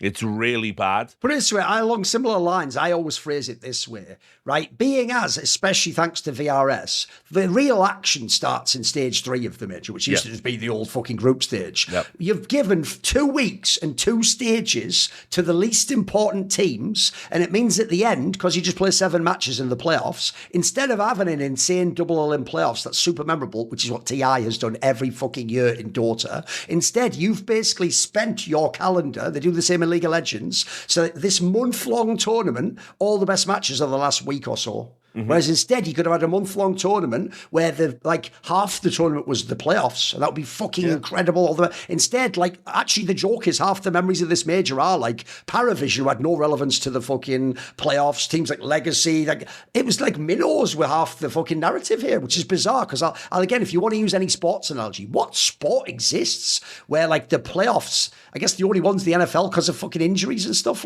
That's the only one where it's 2 or 3 games. It's nothing. Every other sport, you'd want the playoffs to be the main attraction. Yeah, completely. So we'll fix some stuff in 2020. Also, just in terms of viewership and talking about the overall goal being viewer hours, double elimination obviously offers that.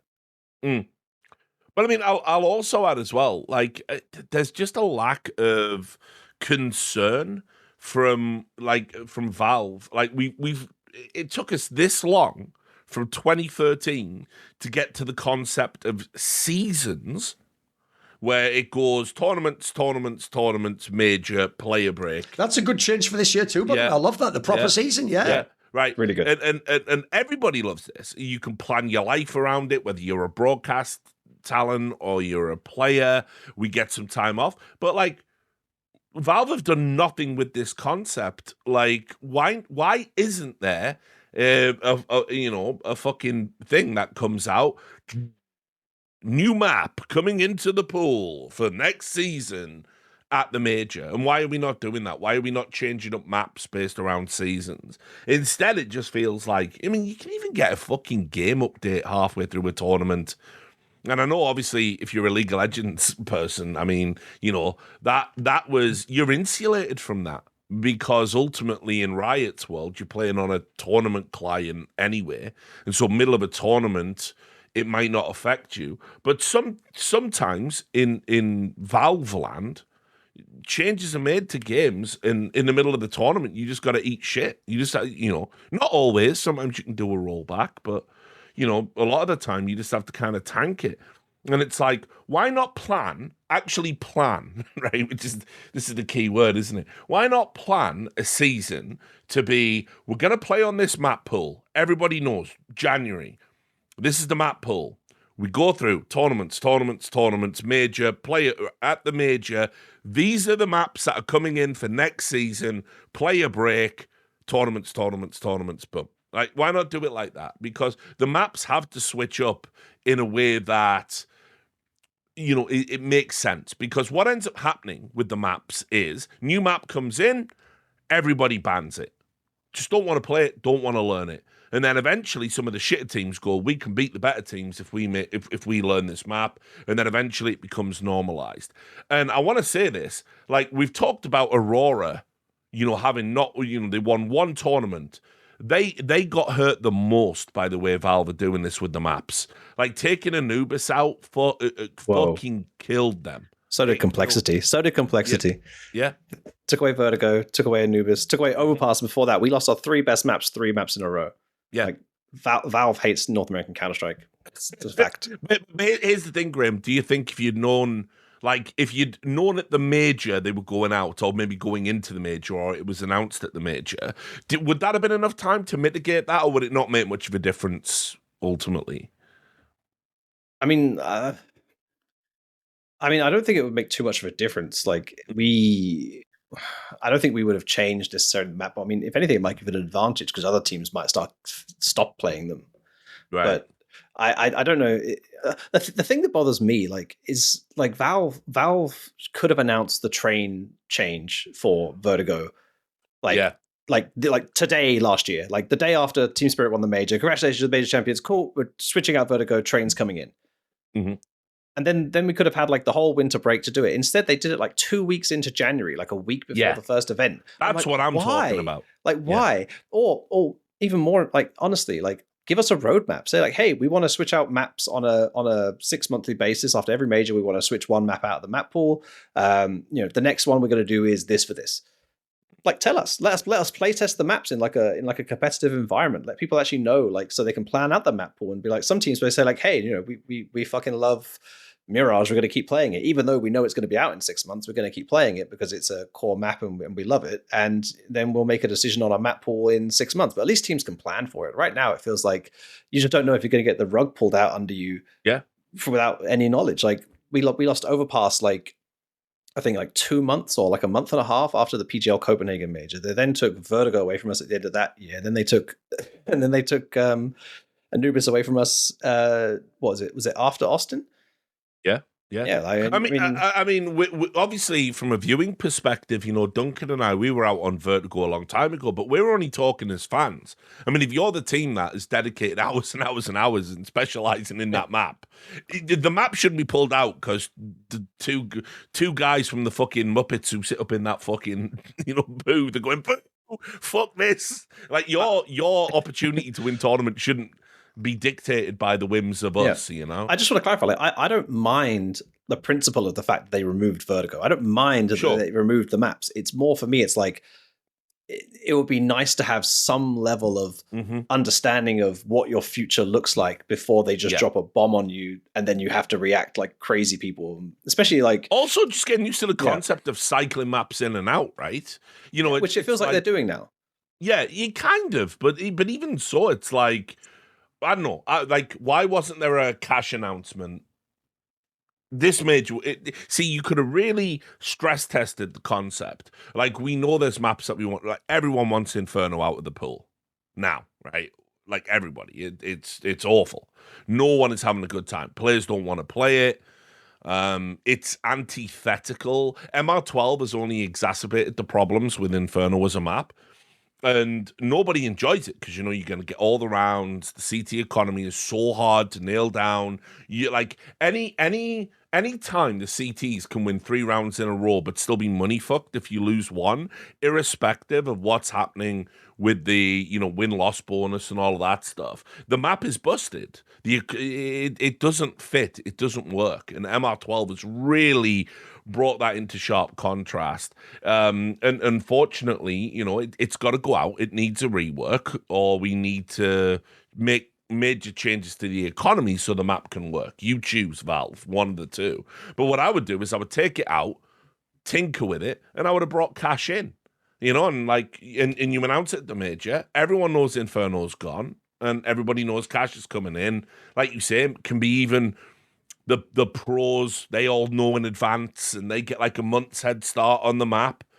Why can we not just do this? Like, why is this like, you know, this isn't fucking rocket science. Like, you know what I mean? I feel like this is just how it would work if we had a community manager that was kind of connected to the scene, which again, I've obviously recommended you for multiple times. I don't think that's the role for me. I mean, hold up. Can we? They wouldn't pay 100 Thieves money, Richard. Come on. Well, Valve money. Valve money is way better. Yeah, I'd rather have Valve money. Now, if you guys are doing a little bit of last-minute Christmas shopping, I might recommend, since this show is sponsored by Raycon, that you pick up some of the Raycon's Essential Open Earbuds. They're really nice if you don't want earphones to be entirely in your ear canals. You can hear everything that's going on around you, is a big advantage. Plus, they actually stay on very securely. I've taken them to the gym, so you don't have to worry about them bouncing off your head while you're on the treadmill. So that's a great option. If you're like me and you've been traveling, I'm back in the States right now, you yourself may want to check out these. I brought these on a trip once again. These are the Raycon Everyday Earbuds. These have the active noise cancellation. So if that's more your style, you can pick these up, or somebody you know, for Christmas. It works really, really well. I've used it on planes coming over from Korea back to the United States. And they've got over 3 million customers, and the sound quality is just as good as the way more expensive brands. They're half the price because they're not paying for all that retail markup since they do it directly online. And if you don't like them, they have a 30-day happiness guarantee, so you can go ahead and return them. So yeah, it's a great gift, great stocking stuffer. If you guys have been waiting to buy your holiday gifts, they're 20% off now for the holidays, everything on the site. Plus, they come in a variety of colors, so if black isn't your jam, you can get some pretty colorful options, actually. Plus, they have multi-point connections, so they can connect to multiple devices. That means you're not fiddling with switching them from device to device, which is extremely annoying. So the Essential Open Earbuds are here for the holiday season, and they're selling fast. Raycon audio products are up to 20% off this holiday season. Go to buyraycon.com/horsemen open. That's plural, MEN, HORSEMEN OPEN, to save on Raycon audio products site-wide. Order by December 15th to guarantee delivery by Christmas, because great gifts shouldn't show up late. I do want to talk to Messioso about the VRS system, because he is somebody who has found many flaws within the VRS system, and let's check in and see how the VRS system has been working this year, and if you have any recommendations about how to possibly change that system to be more effective in the future. Yeah, I mean, I've definitely had my criticisms of it, and I think that some aspects of it haven't worked so well. I think for me, the biggest takeaway from this year has been just like the lack of consistent enforcement from Valve on where they choose to apply their rules, where they don't, which tournament organizers they've allowed to break those rules or made accommodations for, in terms of like allowing them to essentially circumvent the rules. I think things like that make it an extremely volatile environment to be in as a team, where you can plan 6 months ahead and say, hey, we've got this event, and this event. And then all of a sudden, those 3 events either cancel themselves or change their event from having multi-region qualification to like they halve the amount of teams and then make it purely European qualification. So all of a sudden you're shit out of luck. I think things like that make it extremely harsh to operate in, and that was something that we obviously experienced with complexity a lot. I think the European scene is pretty flawless. Like I honestly, like I don't see too many issues over there. I think the biggest issue they're facing is it's a term that we've begun to call like clustering, where basically like there's a cluster of teams at the very top that just seemingly cannot fall out of the top. A good example, and this isn't to shit on them at all, but like Liquid had a fucking terrible start to this season. Like they had a terrible start to the season, but because they had invites from July off the back of like a decent season in the first half of the year that still ran until like mid to late September, they still had tier 1 events to attend so deep into the qualification period for the major that essentially it meant nothing. Like all they had to do was basically like do decently at one of those events that they had invites for across 3 months period, and they would qualify for the major. And that highlights essentially how hard it is to actually drop out of that cluster, which is a problem. I think that's the number one issue I would have is like people say like, oh, it's very easy to get into like the top 30. It's very easy to get top 40 and get like the CCT invites and everything else. But to get consistently into the top part of the circuit, you basically need to peak like now. Like you need the January invites or the July invites. Like the ones straight off the back of the majors, tends to be like 2 or 3 events that get you through almost to the major qualification. And then you're basically just building up until the next cycle of major qualification. And it seems it's going to be very repetitive, I think. And I think it's going to be very hard for teams to actually break through. The major is like the one event where teams genuinely can break through just because there are so many slots. But if you have a bad major, you're never going to break into that cycle either. So I think for the lower down tiers, I think it's working mostly okay. And I think at the very top, like the top 5-6 teams, it's working great. Like that's how it should be. Like the top 5-6 teams should get to pick and choose every single event they go to. Like they've earned that right. I think for me, it's like the kind of 10 to 16 teams who like should be almost on like a bit of a cycle where there should be like different teams attending these events. And in some cases it does happen because they reject the invites because of the schedule, overlapping events. I mean, we've had a lot of drama about overlapping events this year. I'm sure Richard can talk about some side of it from the PGL side. And I think that's been like that for me. That's been the best thing about this season is like we actually have so many events that people can pick and choose the events, and other events could still be good. And we should have competition. I think competition is a good thing, and it will allow us to actually break the cycle of just teams recycling, going through the same system. Like if we just let the same teams get invited over and over again, you might as well just go back to having ESL and Blast as partners and just letting them have the top 16 teams at every event, because that's what will happen. Yeah. I mean, for me, I agreed at the start of the season when it looked like we were going to have these overlapping events. Like I thought competition was great.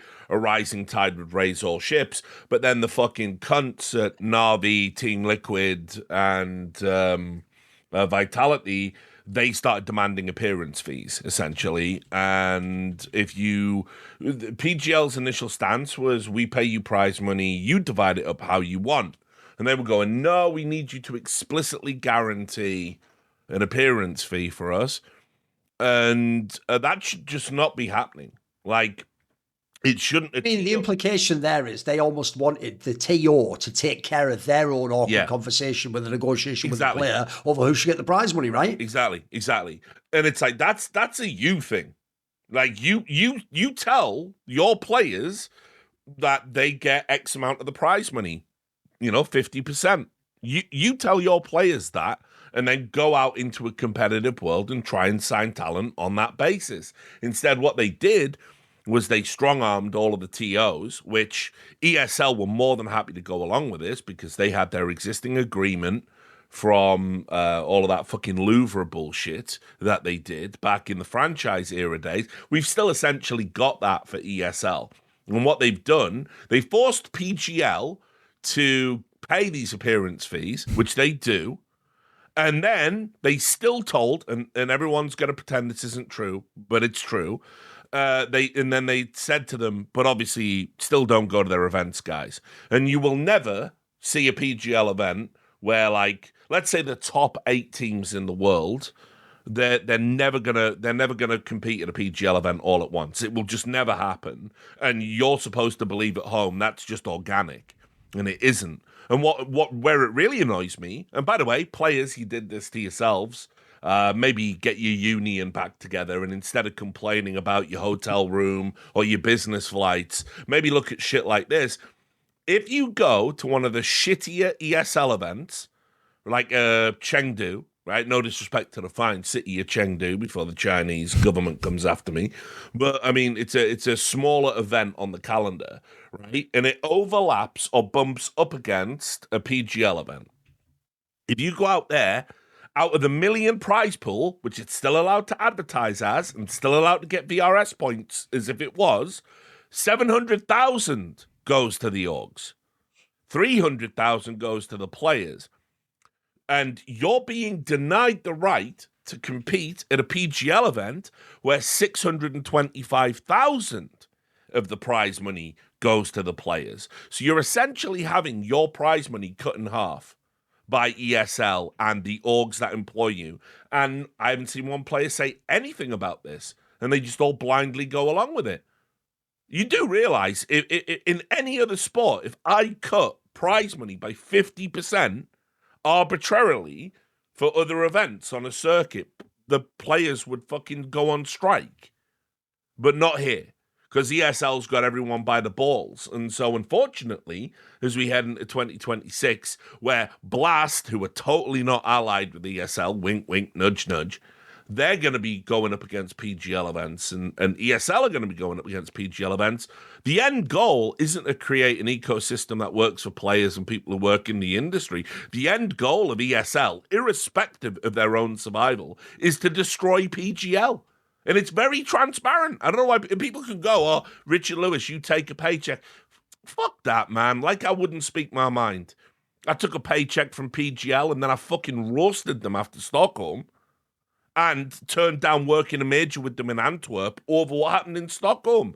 I'll fucking call it as it is every single time, no matter where the paper's coming from. I don't give a fuck. You can make a decision to not pay me, but I'll tell it straight. And this is bullshit. This whole ESL stuff is the most transparent attempt to take down another company, and everybody should despise it if you care about Counter-Strike, because there's no guarantee when the Saudi money goes away, and trust me, much like the Line and Neom and all these other fucking fever dreams, there's a good chance it'll go away. By the way, the New York Times is already reporting that the Saudi Sovereign Wealth Fund is drying up and that they're having a lot of cost cutting and may not actually have significant money to invest at this point in time. So what happens if ESL succeed in destroying PGL and then ESL go, whoops, no more money. Sorry, we're an online production company now.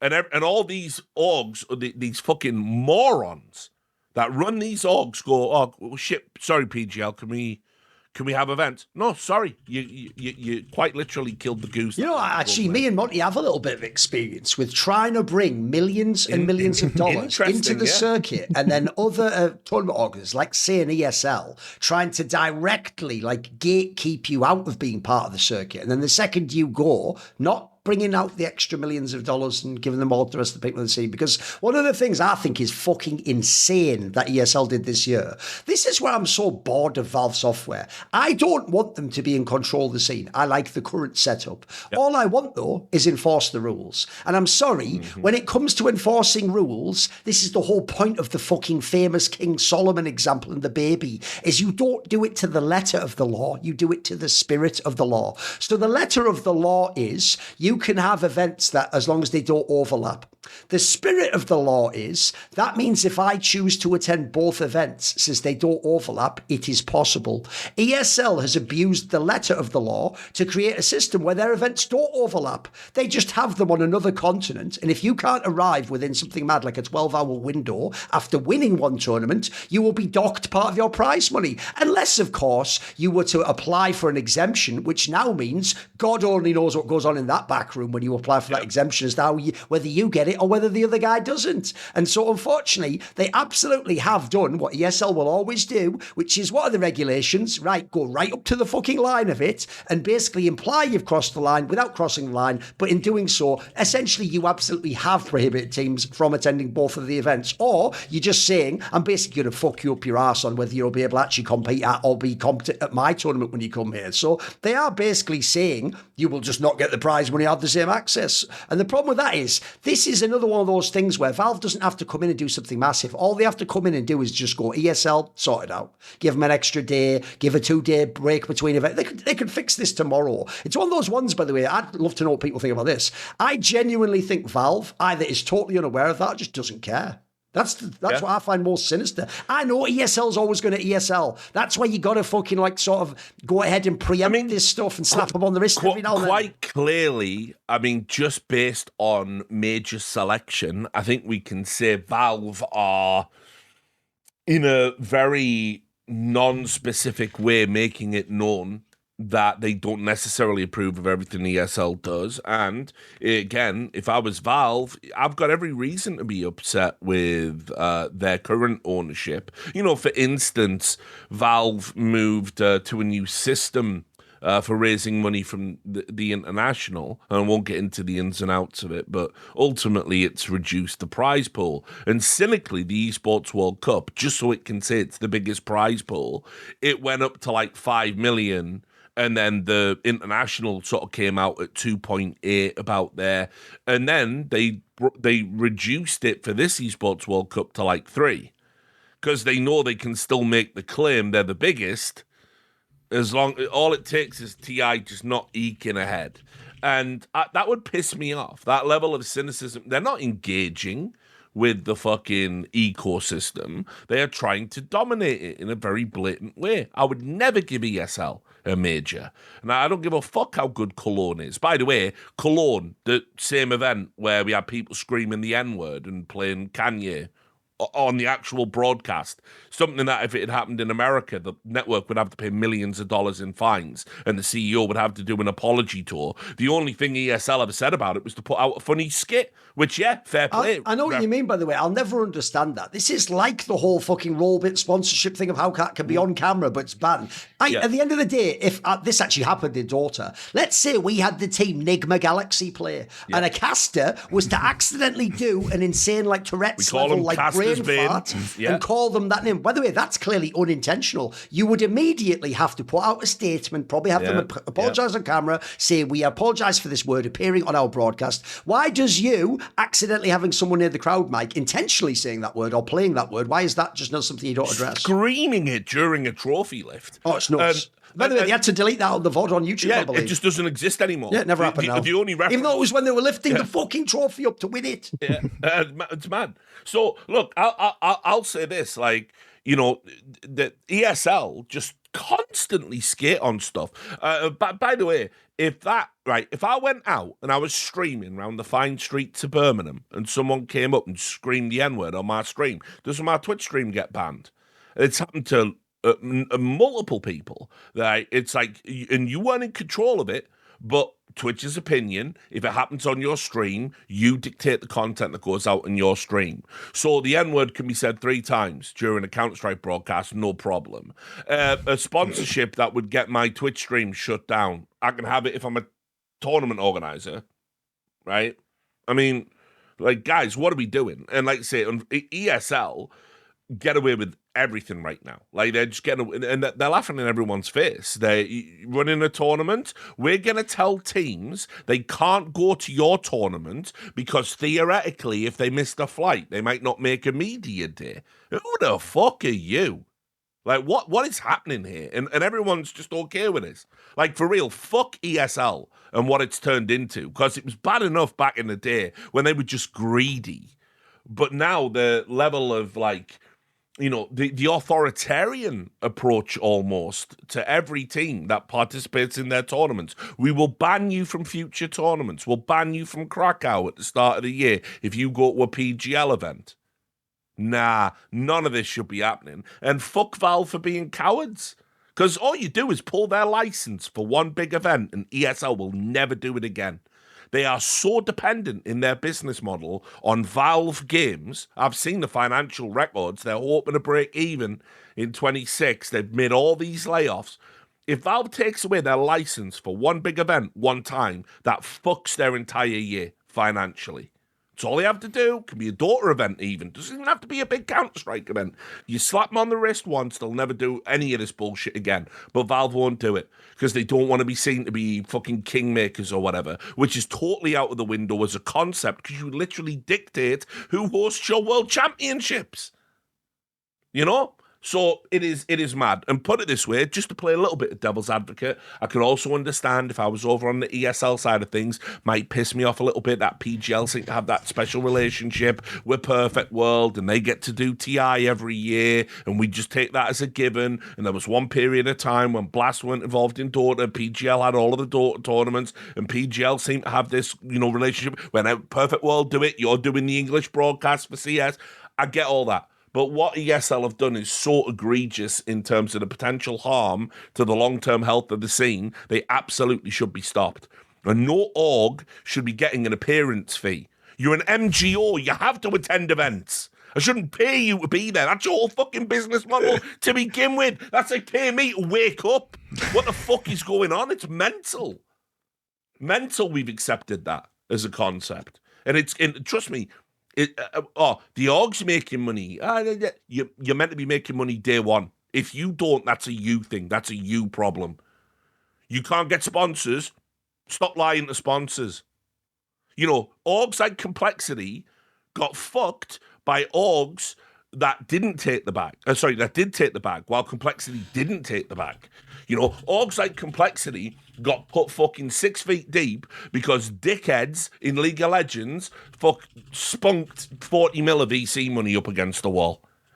Or took Saudi money when their business was failing, or took gambling money, or took NFTs, or whatever the fuck it is. Complexity didn't do any of that and went under. How's any of this righteous or just? Makes me sick. There you go. There's some bad. There's some bad for the CS here. Anybody? I want Graham to jump in now and go, you're totally fucking wrong. Don't work wrong. For Complexity anymore, for fuck's sake. That's your petition. Go now, mate. Come on. No, I mean, I wish Complexity could still be around. Just to be completely honest, some of the most normal people in esports I've ever worked with, just genuine human beings who are trying to do good things and trying to make things, in the best way they can. And yeah, I think the world is a worse place with Complexity, not in Counter-Strike. I think that's horrible, really. It's a shame that it ultimately came down to the fact that we just couldn't keep up because of regional restrictions and gambling money. And it's unfortunate, really. We genuinely try to operate in a really sustainable way, but it's just to operate in a sustainable way and try to compete at the very top isn't really compatible with the partnerships we had. And that's just how it is. And it really was, I think, unfortunate timing for North American Counter-Strike, because obviously now, sports betting is huge in America, but the problem is that it was illegal for so long, or Daily Fantasy was there, and then it was made illegal, and then it was made legal again, and now the states are making everything legal. But unfortunately, Flashpoint and the NACS scene, with Valorant's release, fell right into the period where it was illegal in America, or there were certain betting companies in Europe, such as Pinnacle, which we had for Flashpoint, that were starting to open books, but a lot of those, sponsors have pulled out too. But now, if there was a legitimate North American scene, now that there are, markets that are legal, and you have these big American enterprises, I could see at this point in time, if there were players and if there was interest, then that there would be a world where DraftKings or FanDuel or these kind of institutions would come in. Unfortunately, the betting wasn't there when NA needed it. And now that the betting is here, there are no NA players because they all went to Valorant, and there's just no competitive scene within North America. So it just sucks, unfortunately. Every single sports podcast I watch in America has like a prize picks, a draft kit. All of them. They're doing it for news now, Duncan, mate. Like CNN has a fucking gambling sponsorship. That's where we're at. Like Polymarket or something. What is it? Definitely not Polymarket. They're a bit too based and patriot. Oh, fair enough. I think. Hang on, I'll leave. That seems mental. I mean, we just objectively, we at LFN have had Prize Picks and Kalshi, right? And these are companies that have entered into the American market. So I just think it's a bummer. I just think it's a bummer because when the scene needed its support, it wasn't really there. And by the time it was there, it's just kind of too late to revitalize the I do want to make it abundantly clear, I am not talking shit on gambling money. Love gambling, gambling money. I've got no issue with that whatsoever. I don't give a fuck. All these people trying to compare it to the Saudi Arabian state beheading people for being fucking gay. You are actually retarded. You are retarded. If you've ever typed that argument out, you are retarded. And obviously, 100%. Like, there are many addictive things that are not illegal. Yeah. And, that's love drinking. Sure. Yep. You know what I mean? We'll take the whiskey sponsorship, guys, too. That's fine. 100%. I'd take a fucking fentanyl sponsor. Oh my God. No. I mean, you can't be sponsored by it. I get it. No, why not? Now, I see, I'm ahead of the curve. Like, no, I'm pro legalization of everything. So obviously, I'm not going to be like against gambling, not to be facetious. But like, it's just so stupid that people, that's the line in the sand. That's the moral line. Like, and then it's like, but the Saudi money, there's no equivalence, guys. Like, it's actually ridiculous that this is a genuine argument. Richard, the only reason anybody ever says that is to make themselves feel better about supporting the Saudi government. That's why people say it. I think some people are dumb enough to believe it, unfortunately. And put it this way, I've done this quite deliberately. We can now segue into the news about skin gambling. Now, we know the holidays can be a bit expensive, kind of like running an esports team during the current era. But there's a few ways to actually save money this holiday season, especially on your wireless bill. I know a lot of you, like me, probably were overpaying for wireless. And with Mint Mobile, you don't have to do that anymore because their unlimited plans are back at 50% off. You can get 3, 6, or 12 months of unlimited premium wireless for $15 a month. It's their best deal of the year and makes it real easy for you to give your expensive wireless bill the Scrooge treatment.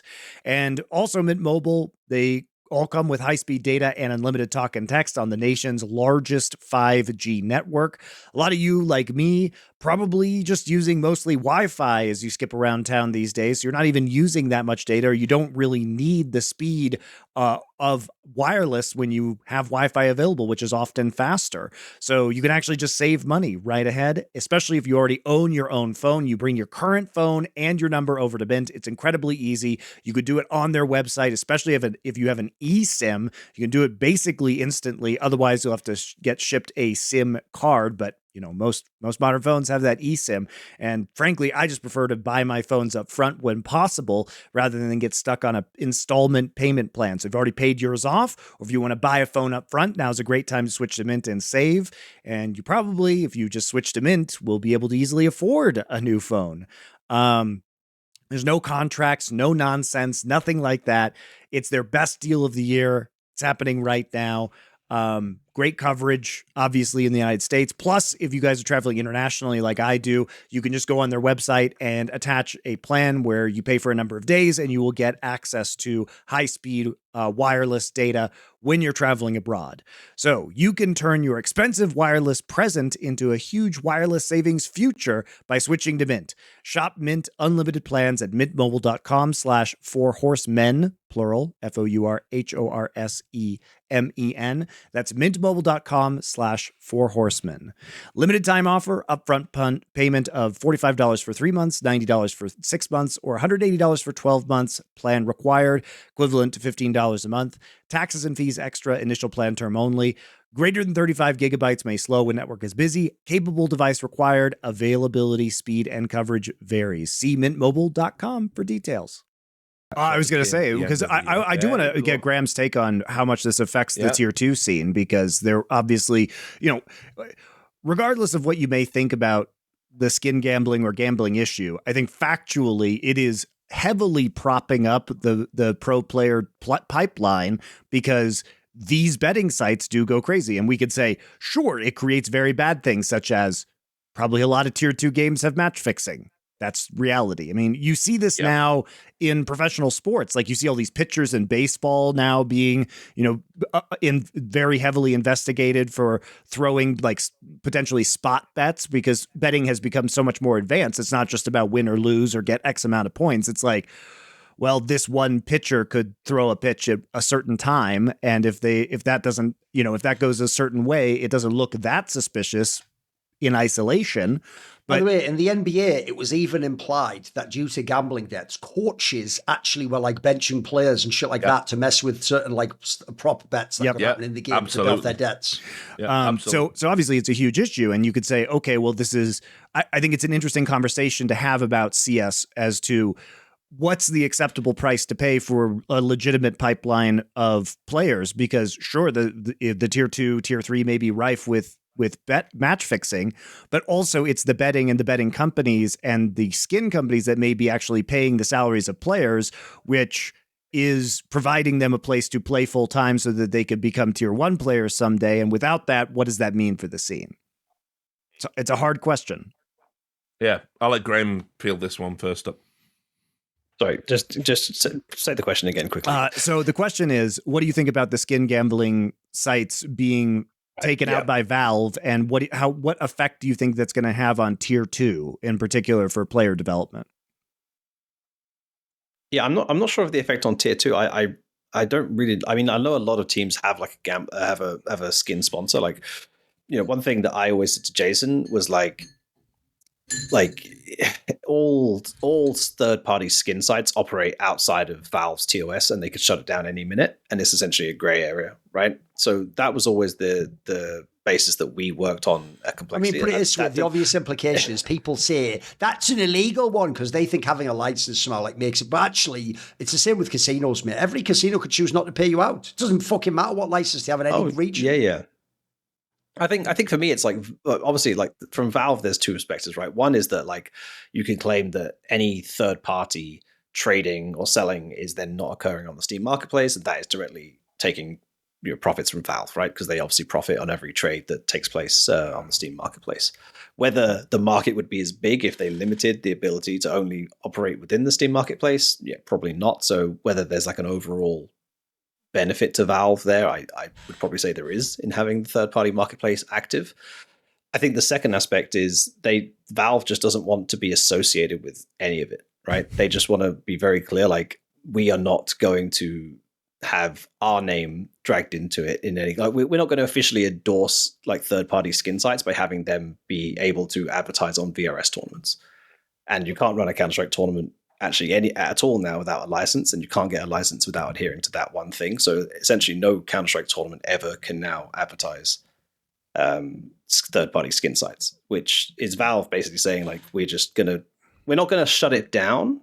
I don't think they physically could shut it down without massively overplaying their hand, but they're just wouldn't not it be incredibly unpopular to do it as well? You know what I mean? Well, also what I said, like, I think Valve also potentially know that if they completely kill the market, they would also hurt, like, they would probably lose a certain amount of trading on the Steam marketplace because the market would crash because people wouldn't be able to turn their skins into real cash outside of like Steam Wallet. Then the market would just be which is supposedly what Valve want and intended the whole time. I think that's what they'd like to say publicly, but I think, as I said, like deep down, I think they know, like, if they did that, they would also kill their own marketplace because the value of everything would just decrease so heavily that there just would be less trading and there'd be less high value trades. Because some people will have a skin and they just never even consider there's a third party marketplace for it. They just sell it on the Steam market, and Valve will take whatever their cut is of that trade and be happy. But the only reason that trade is worth so much is because of the third marketplace that the seller didn't even know existed in the first place, right? So I think, I'm not like the right person to ask about all the skin stuff. I'm not into skins myself, but I fully understand why Valve have done it. I think it's been a long time coming for them. I think from what I also heard, I think there's like a deeper aspect to it as well, where they've also like clamped down on like gambling sponsors a bit more as well. And also like casino sponsors, where like I think casino sponsors are completely outright not allowed anymore. Which like, I agree with, by the way. It has nothing to do with the sport of CS, and like, I think sportsbook are still fine. Yeah. So I think if you're a casino and a sportsbook, you're fine. If you're just a casino, you're not fine. I think one other thing that I heard, and I haven't had this directly, I wasn't a participant in the last major, so a lot of my information right now is like third party. Side note, Valve, like you shouldn't be just communicating all this stuff to just the 32 teams playing at one major. Like you should be communicating this to everyone. Yeah. Like it's crazy that like me and other people have to find this out from like third parties who are like feeding us information. Well, I mean, like, this was originally announced on dust2.us. After they just noticed that they'd made these changes to the rulebook. Yes. Yeah, so they made a change to the license as well as the rulebook. People noticed the rulebook and went, "Oh, has the license changed?" And then they figured it out. Yeah, but like I know that a lot of the teams at the major got communicated some of this stuff pre-hand. I think one thing they also locked down was if you're a sportsbook sportsbook casino or sportsbook that had Steam login integration. So like if you could click the Steam button to log in via that method, I think those are also not allowed now as well. Yeah. So they're really trying to distance themselves and their IP from any of the gambling, any of the association with any of it, despite not fully banning it as well. So yeah, I think they've had a pretty big clampdown on all of these fronts in the last like few months, so to speak. But we won't start seeing that until the start of next year. I think even Valve said that because of the way their operations requirements are written, a lot of these won't even affect teams until like potentially, well, for tier 1 events, not even for like 10 months, because they're still bound to the old rulebook until it becomes like in place. Like, so they get like a 10-month grace period as well. So it's going to be a while until we fully see the effects of all of this. Yeah. Yeah. I mean, look, I can't figure Valve out with what they're trying to do, because it's like, okay, we're going to allow gambling sponsors, right? Well, that's where the integrity issue starts and ends. If you're stopping, no player is throwing a match for skins anymore in 2025. So I hope not. Well, you would fucking hope. I mean, yeah, like I won't rule anything out, but I hope not. Never underestimate the stupidity of pro players, in my experience. Well, like so hang on, right? Like we're banning. What are we banning the case opening sites and skin trading sites for? At least that's tangentially linked to your game. Oh, that's right. You're doing it to protect your own market, which you say is exclusively the place skins should be traded, where you get a cut of every trade. Very conveniently where they get a cut. Yeah, but then you don't shut down any of these sites with a simple cease and desist letter, which you certainly did do when the American government started turning over stones. And people were complaining about it, you know, when the Call of Duties came in their fucking rapacious mindset to essentially mine Counter-Strike for their own profit. I don't know. Like, what are we doing? Like what are we actually doing? Like, if they're bad, shut them down. Cool. But then do understand that if we're doing it for the reasons you're kind of posturing, then we have to get rid of all gambling. And if you get rid of all gambling, we got problems. It's going to be hard enough in esports in 2026, by the way. I don't know if people have seen this. There are a number of countries that are introducing these insane taxes around gambling. Particularly Russia, obviously, if you think about all the top teams now. Yeah, Russia is now doing this mental, super high pre-profit tax if you run a gambling company. Think how many of these gambling companies are Russian, right? Or at least ostensibly Russian, but they're registered in a tax haven. The UK are putting it up. I think we're doubling the tax that a casino has to pay now. And we've got a number of ones like Betway and all of that stuff. So, I mean, like, it's already going to be super hard. Now we're taking skins trading sites out the equation as potential sponsors. So, look, again, none of this is going to affect me. I don't run a team, and if there were 0 Counter-Strike tournaments, I'm good. like if it just ended tomorrow, I'd be like, well, hell of a run. You know what I mean? But like, Valve are really flirting with like some sort of apocalyptic shit with this. And they gotta just be clear about what they want and what they mean, because a lot of the fans are so dumb. They're calling for like abolishing all gambling sponsorships.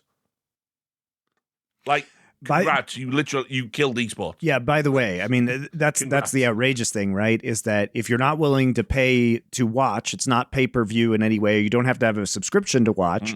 And there isn't Saudi money and there isn't gambling money, guys. I hate to tell you, but the sponsors alone right now are not enough to prop this up. Put it this way, your favorite player will now be making $5K a month. Yep. Well done. That's what you did to the scene. Yep. But you get to laugh at the Saudis and betting companies. Your favorite player makes $5K a month now. By the way, also now a bunch of people retire super early. There you go. Yep. You just ruined the whole scene. And by the way, we're not even Thanos your own scene. We're not even in a recession economy right now, which then you're like, okay, so what happens when the recession hits? It's going to be even worse than it is right now. For all the talk of esports winter, sure, some of the regular sponsors pulled out, but they've been replaced by sponsors or the Saudi Arabian government. Like they swooped in and started picking up the bills for, with the betting sponsors.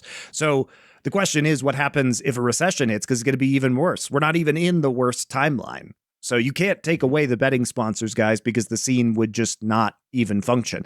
Unless all you people who don't like the betting sponsors, you guys are going to pony up $10 a month to pay a subscription, which I would prefer personally. But I don't think you like that. So just fucking deal with it. Yeah. So I don't know. But I mean, look.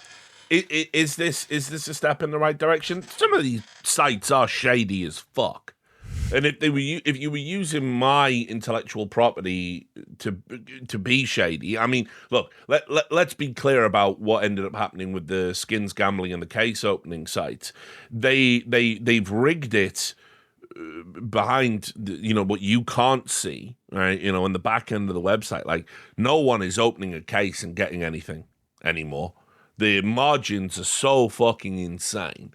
And so I get it. Like, they're bad. They are bad, inarguably so. But also, when you allow, for 10 years almost, this sort of black market ecosystem to power your esport, you have to be very careful about just suddenly ripping the fucking Band-Aid off and saying, getting rid of it all. Like we're not allowing... I mean, it could really kill. Like, it'll certainly, I think, harm tier 2 more than anything else. You can't have like a fucking easy skins Grand National now. You know what I mean? You can't have that anymore. That can't exist. And so organizations like CCT and stuff are going to be fucking brutalized. A lot of the sponsors come from that kind of world for obvious reasons. So. You might think that's a good thing. Might sound good on paper. No tier 2, no talent coming through, We end up with stagnation, same rosters, overall quality of Counter-Strike goes down. We end up with boomer teams with no replacements coming through, and entire scenes will die out because of that. Because we've seen it happen in France, Poland, UK prior to either of them. So yeah, I mean, like you got to be delicate with this stuff. I don't think Valve actually care about the ecosystem holistically. I think it's just one big mad experiment to them, and I wish they would. I wish they would start just being a little bit more mindful about what their decisions actually do to thousands of people that work to create the longevity they benefit from. It's all I want, because I know that they care about the game, and I know they care about the esports scene, and I've been seeing the same faces from Valve come to these events for years and years and years. And then I can't believe it's those people making these decisions. I also don't get how people in the scene can simultaneously want the Saudis to fail, but also no betting sponsorships. Like, if you take away the betting sponsorship, the Saudis are the only game in town. Yeah. Where's the sponsor money going to come from? Yeah. Well, I mean, again, no one ever thinks that far. It's like, this is bad. Let's get rid of bad. I'll give you an example. Here's a really insane one. I know people pretended, because this is the way. By the way, if you don't know, Monty, the meta in CS is even more intolerable than League. In League, a dickhead fan will just put a heart on their chest and say a stupid thing, but they believe it. The T1 fan really does believe Faker's the best and you're hating on him and stuff. The CS fan does it behind a shitty, veiled sort of like irony, where if he's wrong, he was only ever joking. It wasn't serious. Why taking it? So what they did, Monty, was when Vitality began losing in the second season of this year, it was right after they announced Stake as their betting sponsor on their jerseys. Yeah. So fans, some of them joking, but some of them being serious because they hate betting sponsors, now reveled in the fact Vitality lost and said it's because they've got a Stake betting sponsorship. It's a curse. Well, the joke there is you don't want the best team in the whole world in Counter-Strike to have more money for their own. Remember, you don't have to play on that site.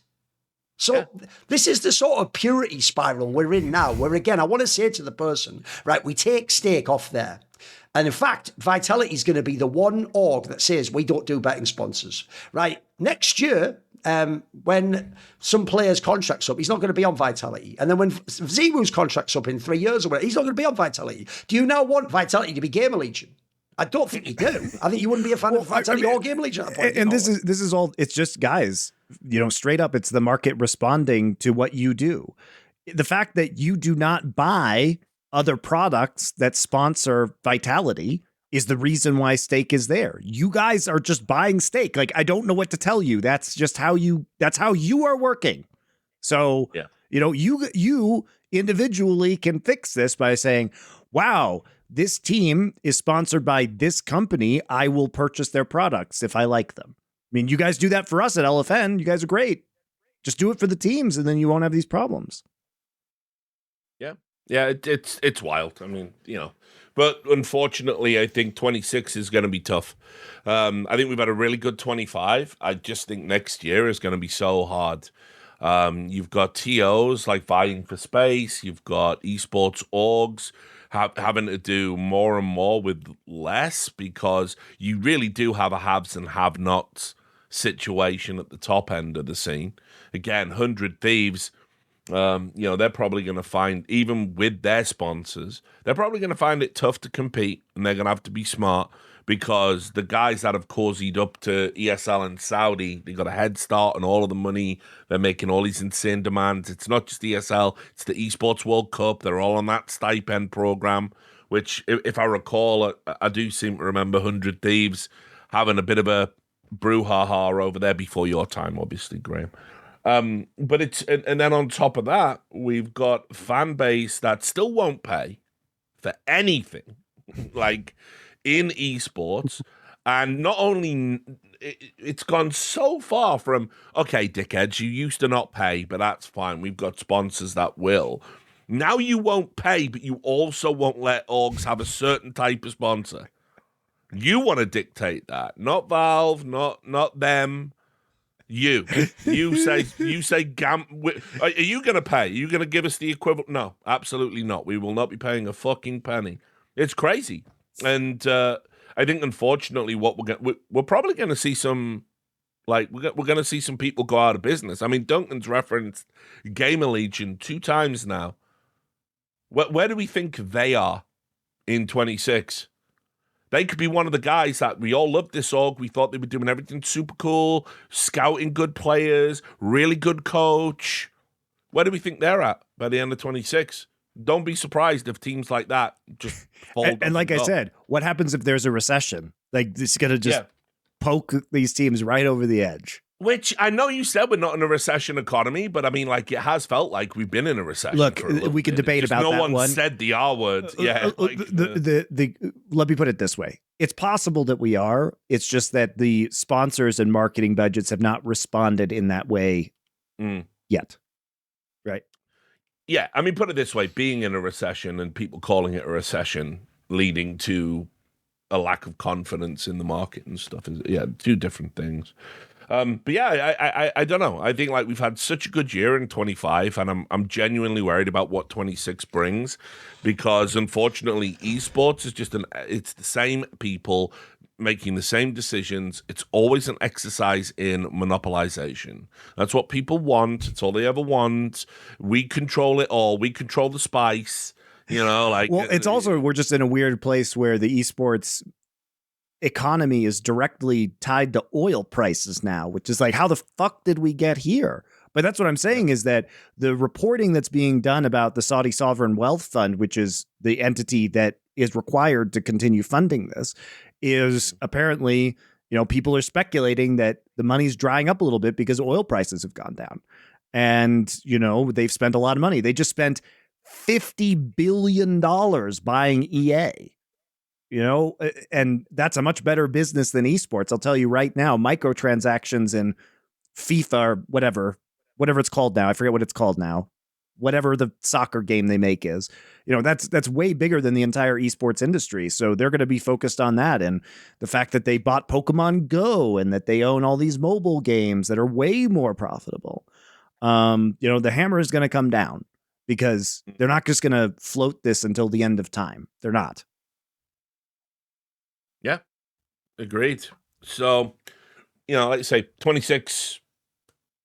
Sorry to say this in front of Graham. I mean, obviously, he's just come back. 100 Thieves. My bad. I mean, but this, like, as far as the state of CS goes for 2025, it has been optimistic. It feels like the VRS system's gotten better. The teams are in a good place. The game's in a good place. The viewership's in a good place. The player base is in a good place. Like, it's not so bad, really. We'll find a way to fuck it up. We always do. It's as simple as that. It's as simple as that. Put it this way: Counter-Strike has been. It's got it all. It's got everything you need to be a successful esport, and people have continually invested and bought into it. And here's the thing: maybe it shouldn't be a vector for like huge, insane profits. Maybe no esport should be, right? Just as an idea out there. But we have had so many opportunities to build something so special over and over and over again, and we have fucked it up every single time, that even now, heading into 26 with an uncertain market and an uncertain landscape and an uncertain economy, and midterms are going to probably throw America into some sort of existential crisis again. Even with all of that, right, we should still be okay.